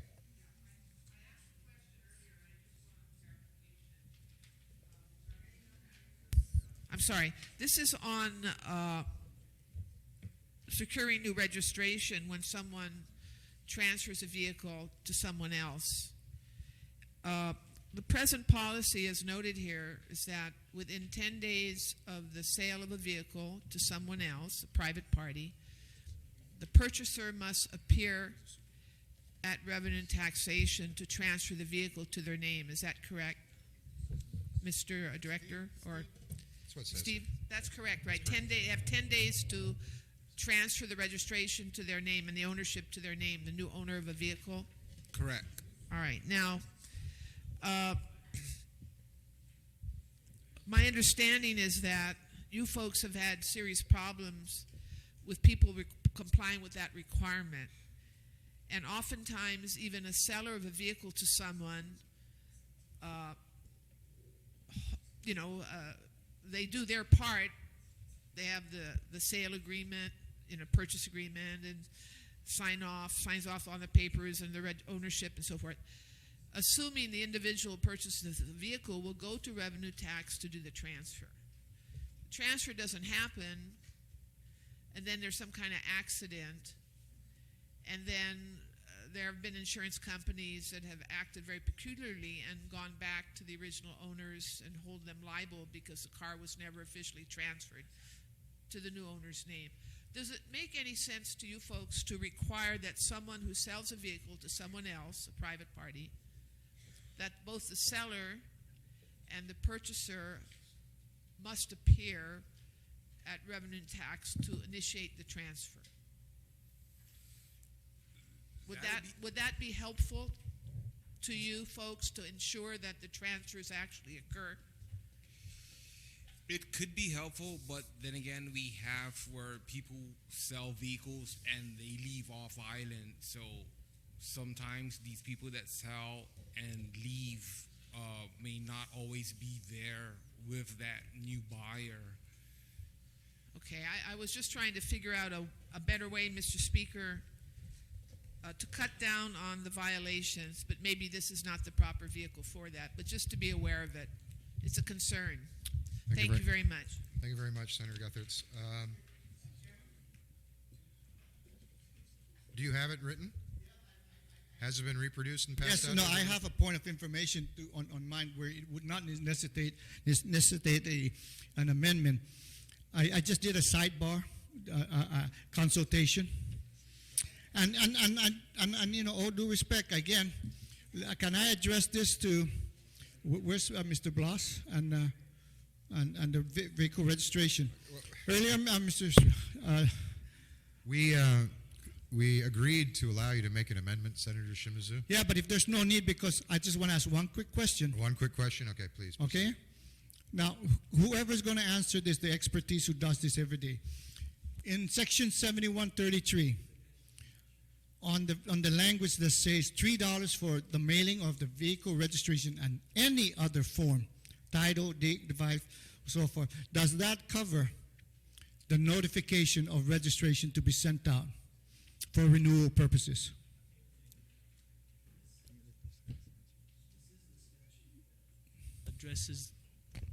Addresses the requirement that we send the notification.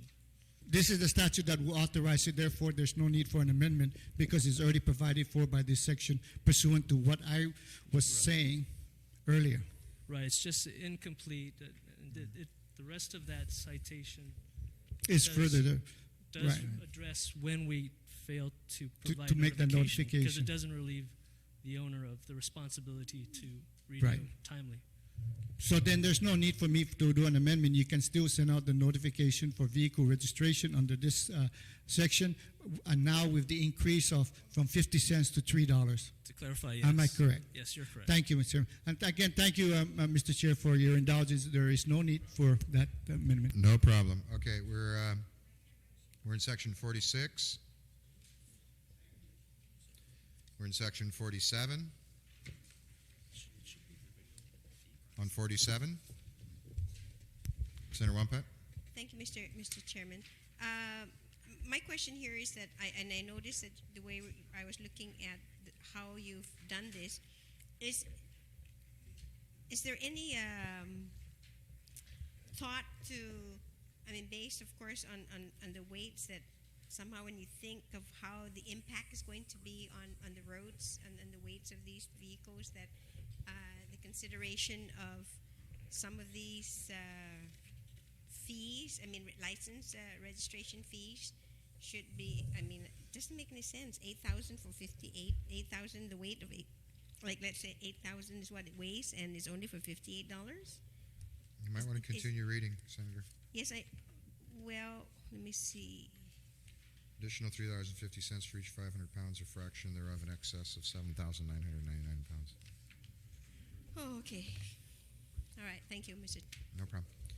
On section 47, anything else? Okay. Section 48.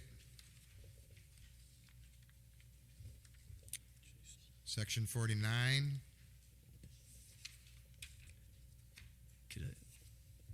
Section 50. Section 51. Section 52. Sección 53. 54. Mr. Speaker? 54? Yeah, no, on 53. But I already said 54. Actually, on 53. Just a technical correction. I believe it should be the Department of Public Health. No, wait. Huh? No, correct. Go ahead. We're not on the marriage license fee yet, right? All right. Glad you're 54. Mr. Chair, I'm On sorry. 54? No, wait. I need to ask if we can go back to section 49 only because. Huh? No, let me explain. If you go to page 32, because earlier we had made an amendment on the driver's license, the cost, and then right here now for duplicate, it doesn't match, of course, what was originally passed. Somebody said duplicate at now? Page 32, which is section 49, and it What is comes to operators of chauffeur's license. Yeah. That cost should be then 36, which is 80% of $45 that was passed earlier in a previous amendment this evening. Oh, for the for that 5-year one, right? Yes. So Then you want- that's the amendment for. Then you want to add under operator or chauffeur's license another line that says 30 what? No, just scratch out 20 and make it 36. No, you cannot because I thought it was optional. People No, still could sorry. get a 3. Senator, could I? Okay, can we ask them to explain Yeah. then? Maybe. Okay, thank you. You're talking about two Different separate duplicate fees: the 20 for the 3-year license and the 36 for the 5-year license. Okay, so we keep on moving? Okay, so wait, so We are we don't going to move? yeah? Do we move or don't move? Yes, we are going to move. Move that. Okay, we're going to have two sections. One would be operators and chauffeurs license 3 years. for 3 years. And the other one will be And then the operator other and one chauffeur's is for- license 5 years, and you it'll want it be to at add 36. Yes. Is the clerk following that? Yeah, the 3 years will be $20, and then you add another one, operators or chauffeur's license, 5 years, $36. Can you just do that? You got it? Okay, the clerk has it on that. You want to discuss it? Bonito está motion. Okay, Judy, go ahead. Mr. Chairman, sometimes if you lose your license, you need a copy of it. Right? So you go to revenue and taxation, they process a copy. Don't you think it's kind of excessive if you have to pay so much money to get a copy when you've already paid that amount to get the original? Let's say someone stole your license. Are we going to penalize somebody twice and make them pay that much money? I think the duplicate copy should be more reasonable than $36 or $20 for a What would you like to do? duplicate copy. I would like to recommend that duplicate copies of licenses. You can't recommend, you have to move. I move that a duplicate copy of a driver's license be $10. Okay. Let's wait until we pass or don't pass Senator Wampat's motion, and then I'll allow you to make a motion. All right, if thank you, wanna Mr. drop it, Chairman. Okay. On the Wampat motion, is there any objection? On that motion, there's no objection. Senator Guthrich, you wish to make a motion? Mr. Chairman, I'd like to move that a duplicate copy of a driver's license be $25.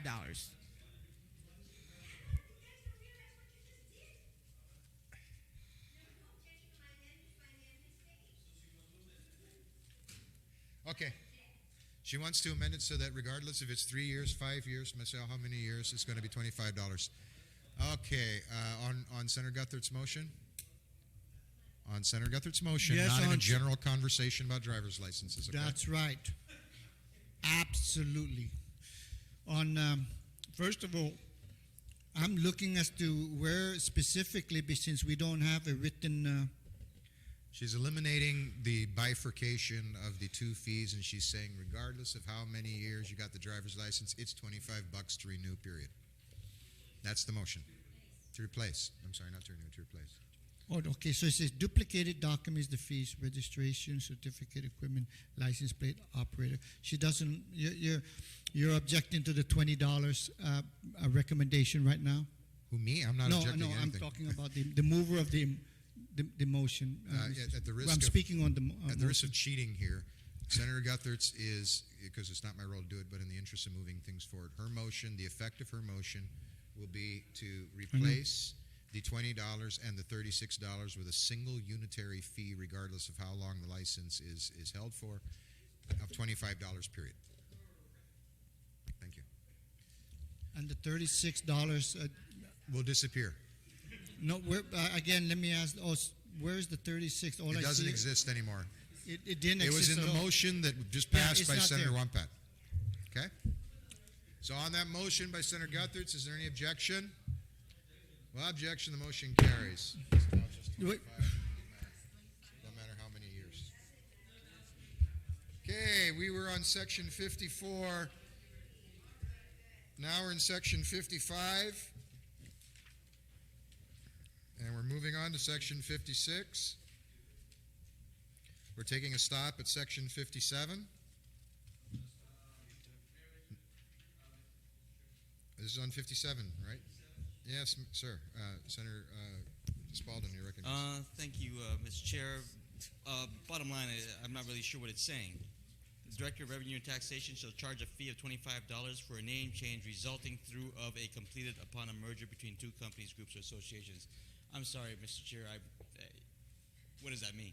It means that if Payless Markets merges with Denancy Security and they change the name to Denancy Supermarkets, they will charge them $25 for a name change. No, understood. But the grammar of it says for a name change resulting through of a completed upon a merger. True off a completed upon a merger, right? Of a merger. We can change the language. Well, I mean, for that's name all I'm change asking for. resulting At least the language through a reflect the truth. completed merger. All right. So if you'd like to make a motion, resulting through a completed merger. So Thank you. So that is the motion to amend. All right. Senator Spalding has a motion to strike of between through and a. Completed and upon a. Yeah. And add and upon a. Let's see, through a completed merger. All right, clerk. We are on page 35, section 57. We're in item I. Okay. In the second line of item I, for a name change resulting through and then strike of. So just through and then strike a. Yes. No, strike it for now. And upon A added after the A. Huh?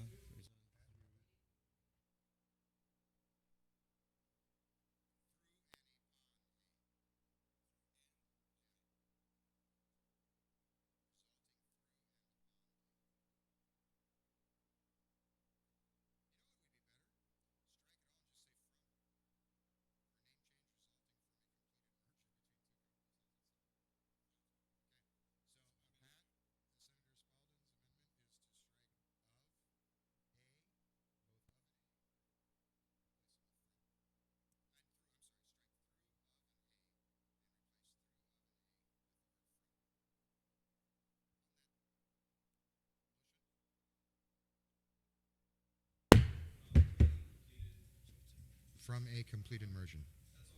Yeah, from a completed merger. Okay. All right, section 58. Section 59. Section 60. Section 61. Section 62. Section 63. Section 64. Section 65. Section 66. Section 67. Section 68. Not 68? Okay.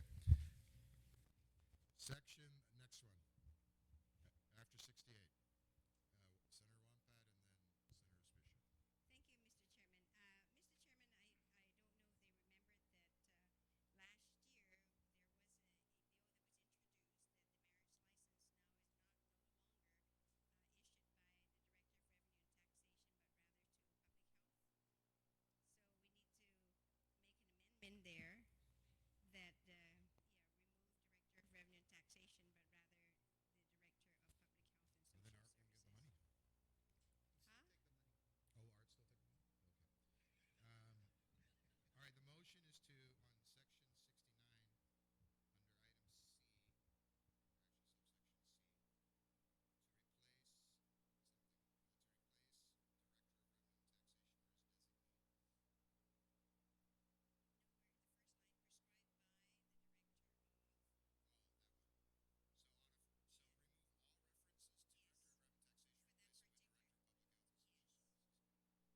in section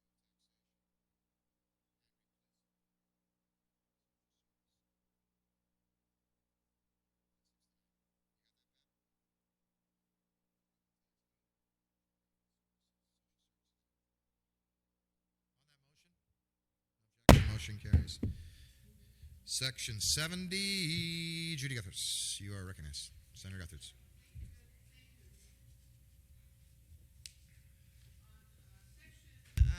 70, Mr. Chairman, I'm just curious to know, a fee of $30 is charged to accompany an application for marriage license and should not be refunded. Are all marriage license applications generally approved and processed?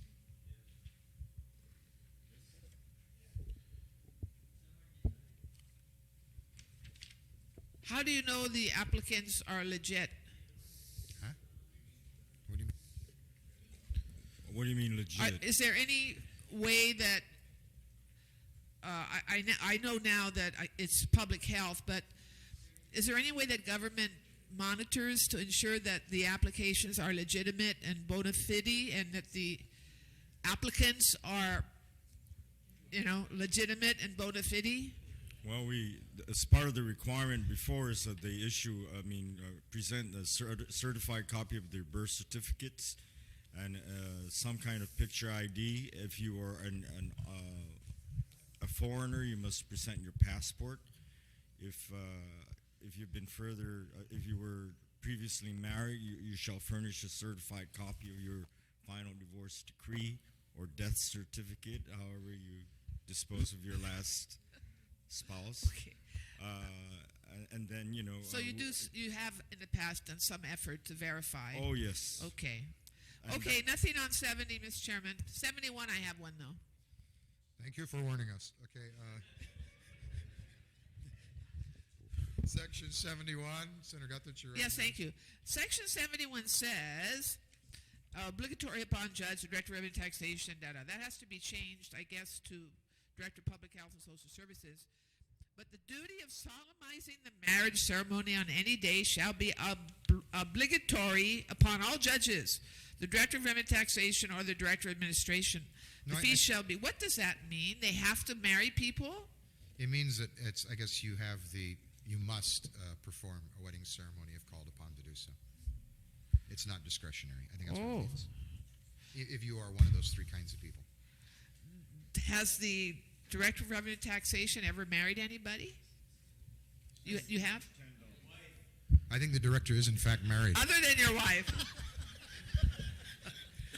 You have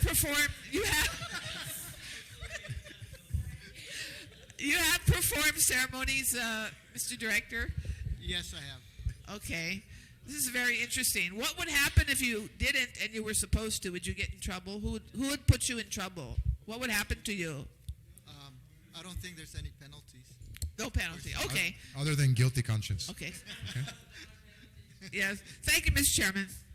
Section 72. Oh, you really want to? Okay, 71. I can't. 71.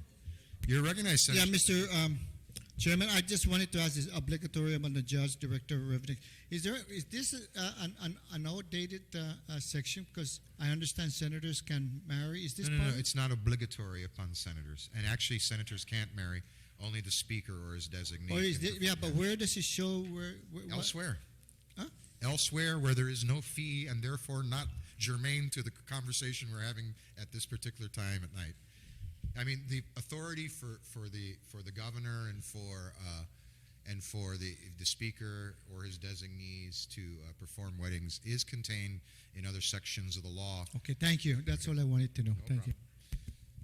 Mr. Chairman? Okay, 72 or 1? 71. So, I'm just wondering if maybe we need to change the director of revenue and taxation here, or simply add in the director of public health and social services. like to add in the director of public health and social services? I prefer to do that. All right, there is a motion to add the director of public health and social services among those souls who are obligated to perform weddings on demand. Pat, that's just adding. Just to be consistent with the current law that lets public health issue the licenses. I think you make more money if you authorize. No. Just add in public health. Add director of public health and social services. Okay, on that motion, No any objection? objections. 72. You objected to adding public health and social service? I'm sorry. All right, I'm calling for the vote. I thought you said no objection. Okay, well, I don't want to take advantage of his louder voice. All those in favor of the motion by Senator Espicia to add Art San Agustin to this list, please signify by raising your hand. I know. The motion is already recorded by the clerk. Okay, one more time. I want to thank you, Senator Wampat, for casting your vote in favor of the motion you objected to. Motion carries. It was very tight, Senator Wampat, but when you voted yes, it went over the edge. 72, 73, 74, Section 75,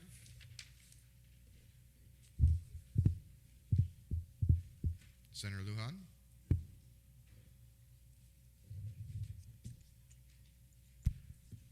This is about failure of the to get your broker's license, right?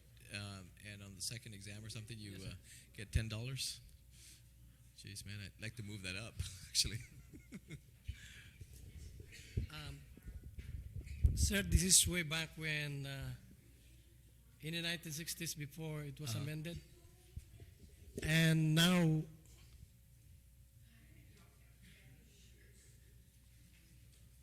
What is the fee now?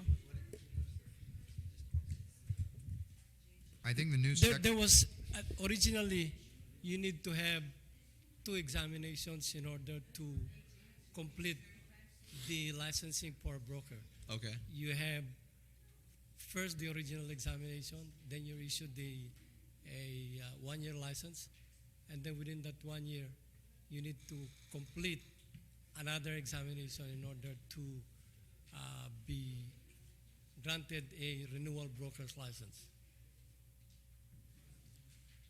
Actually, my amendment will bring that up from $10 to $25. I like to see that. Well, actually, the purpose of this section, just to remove just it, so right? we understand, the purpose of the section as it exists right now, Yeah. is it makes the fee determined by the Director of Revenue and Taxation based upon a computation of the actual cost of the examination, including the cost to administer the examination.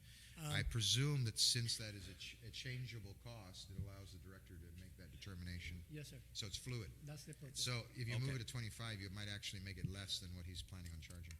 Well, okay. So, okay. Yeah. All right. It's to make it a moving target based on the actual cost of the examination. I withdraw my amendment. Huh? Withdraw? Okay. 76. Section 77. Section 78. 79. 80. 81. Section 82. Section 83. Section 84. Section 85. Section 86. Section 87. Section 88. Section 89.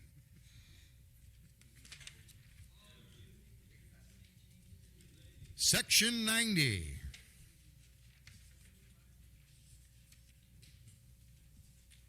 What happened to section? How come it goes from 90 to 100? Okay, we're going to renumber this in order. Can we have a motion to that effect? Okay, who's so moving it? Senator Ray? Move that the sections be renumbered to reflect the actual number of On sections. that motion, without objection, so ordered. Now I'm going to start saying section 100 and such, but all right. Section 100. Section 101. Section 102. Section 103. Section 104. Section 10 what? On which? 104? Yeah, 103 and 104. I just, no, well, 103. I just noticed that there are in parentheses fees in there. Just for my clarification, there's no increase in any of these fees or these new fees. For example, on section 103. It's a new section added, so they're it's all a new new. section, so okay, thank you. Okay. 105.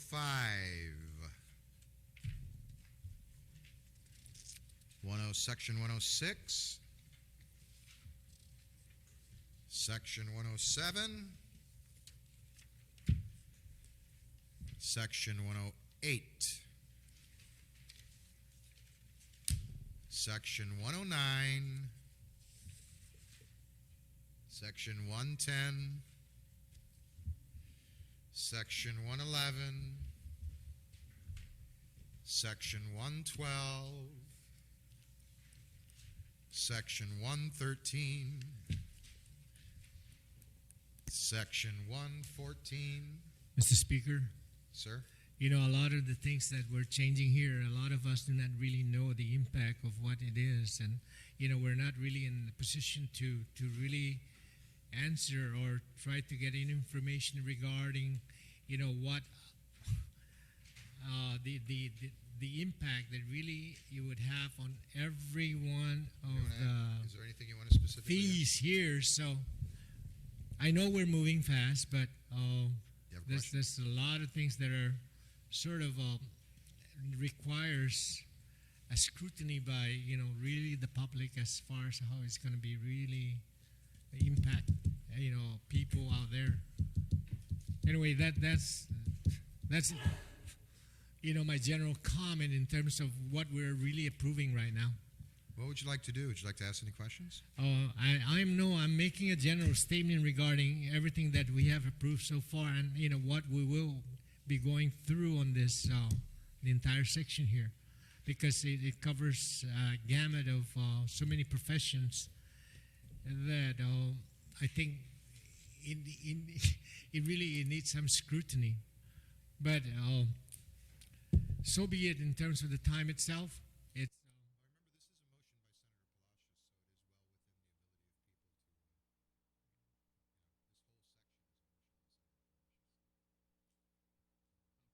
Thank you, Chairman.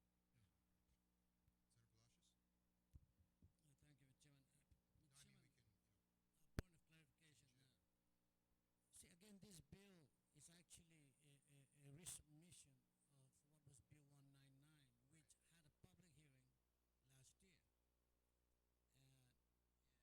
We're now considering it because it's resubmitted.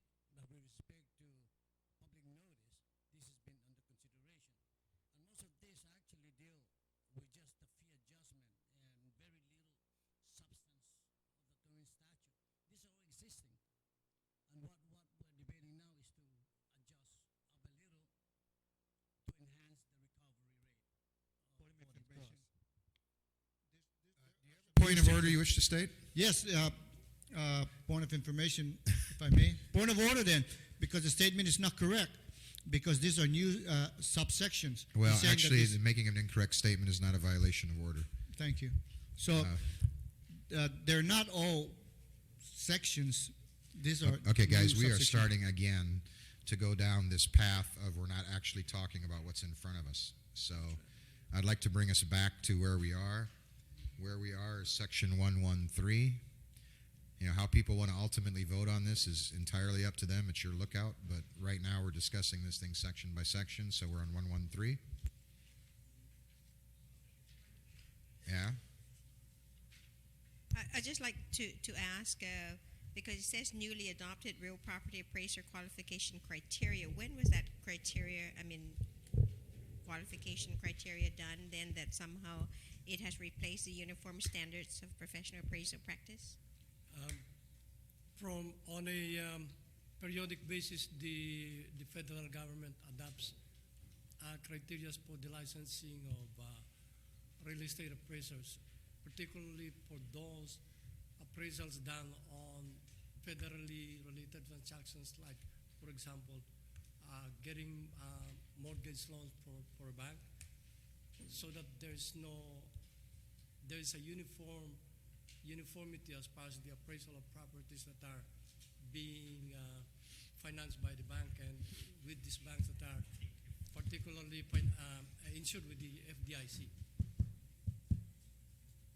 The intent is If I might interject, this section has absolutely nothing to do with fees, so if you have any amount of discomfort with this.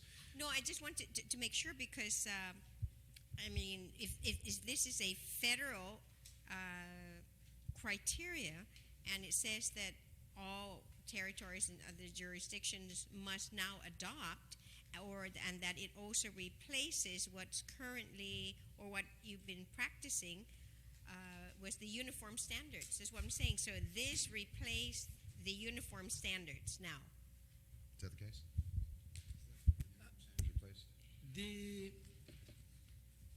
The standards are being developed by the Appraisal Qualifications Board of the Appraisal Foundation.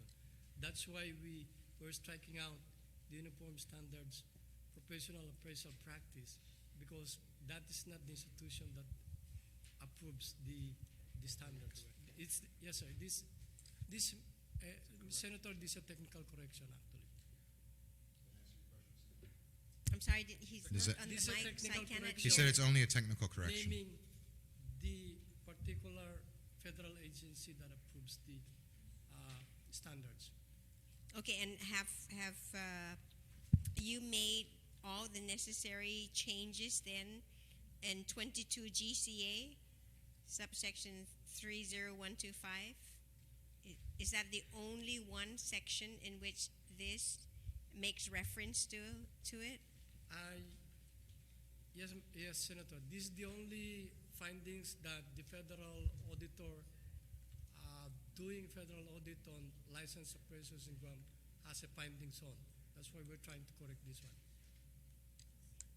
Okay, thank you. Thank you very much, Senator Wampat.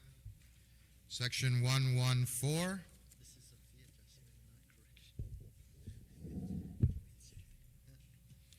Section 115. Section 116. Senator Spalding, you recognized? Thank you, Mr. Chair. Again, this is one of those things where we're reading so fast, but then if we go to Section C, I'm not really sure that's a complete sentence, so I'm not really sure what it's saying. Which one?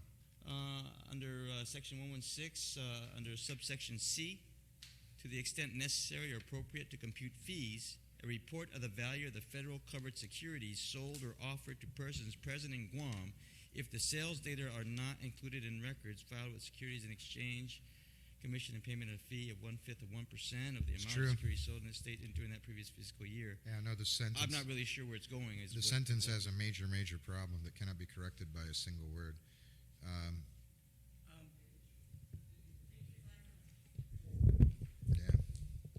To the extent necessary or appropriate to compute fees, a report of the value of the federal covered securities sold or offered to persons in Guam, comma. There should be something there, another end of the sentence, like a complete thought. And then there should be a new sentence that goes, if the sales data are not included in the reports filed with the Securities and Exchange Commission and payment of a fee of 1/5 of 1% of the amount of securities sold in this state during that previous. See, it's two incomplete thoughts, and we're having a hard time understanding what it's supposed to be. I mean, when we Is start this talking about necessary? federal securities and whatnot. Yes, sir. Guys, live without This relates to securities No, that's- being sold by broker-dealers in Guam. That's not the point. The point is that there's a structural flaw. Do you guys really need this? Yeah. Is there a motion to delete this section? Senator Palacios? I follow the question, but suppose that, before the end, before the next sentence, in no case, that after the word ear, add a comma and a small in.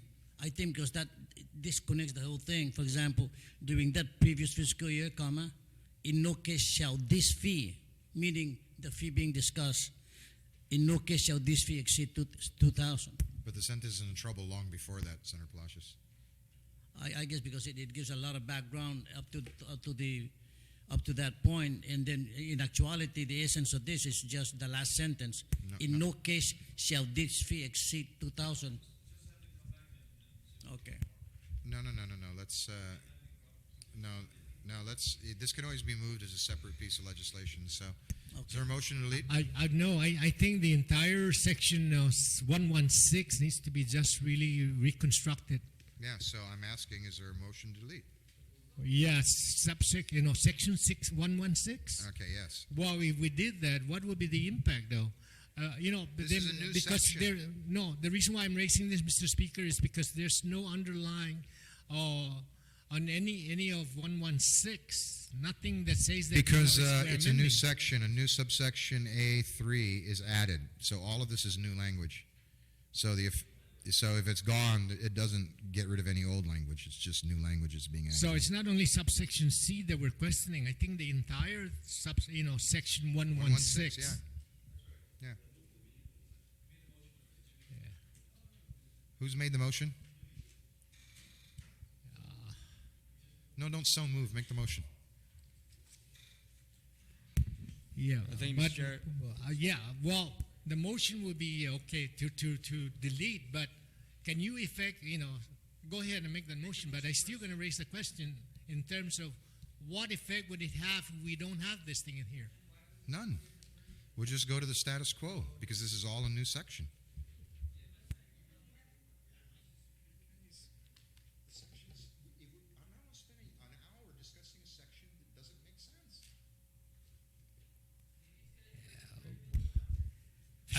I'd like to pose a question. I'm in a recess. Yeah.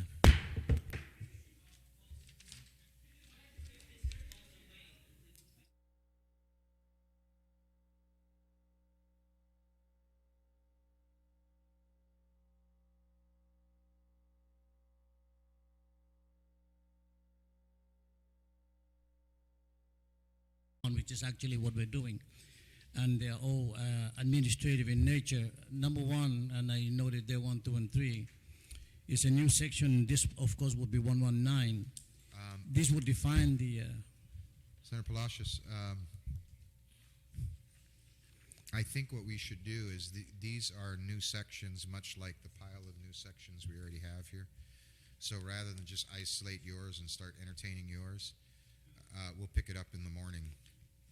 Okay, With but this all is with all the other new sections. yeah, but this is particular to Chapter 6, Part 1. Well, that may be true, but Chapter Okay. 6 is going to have all this in it too if they all Okay, pass. okay then. Okay, I just don't want to miss the train. That's No, all. you won't miss the train because,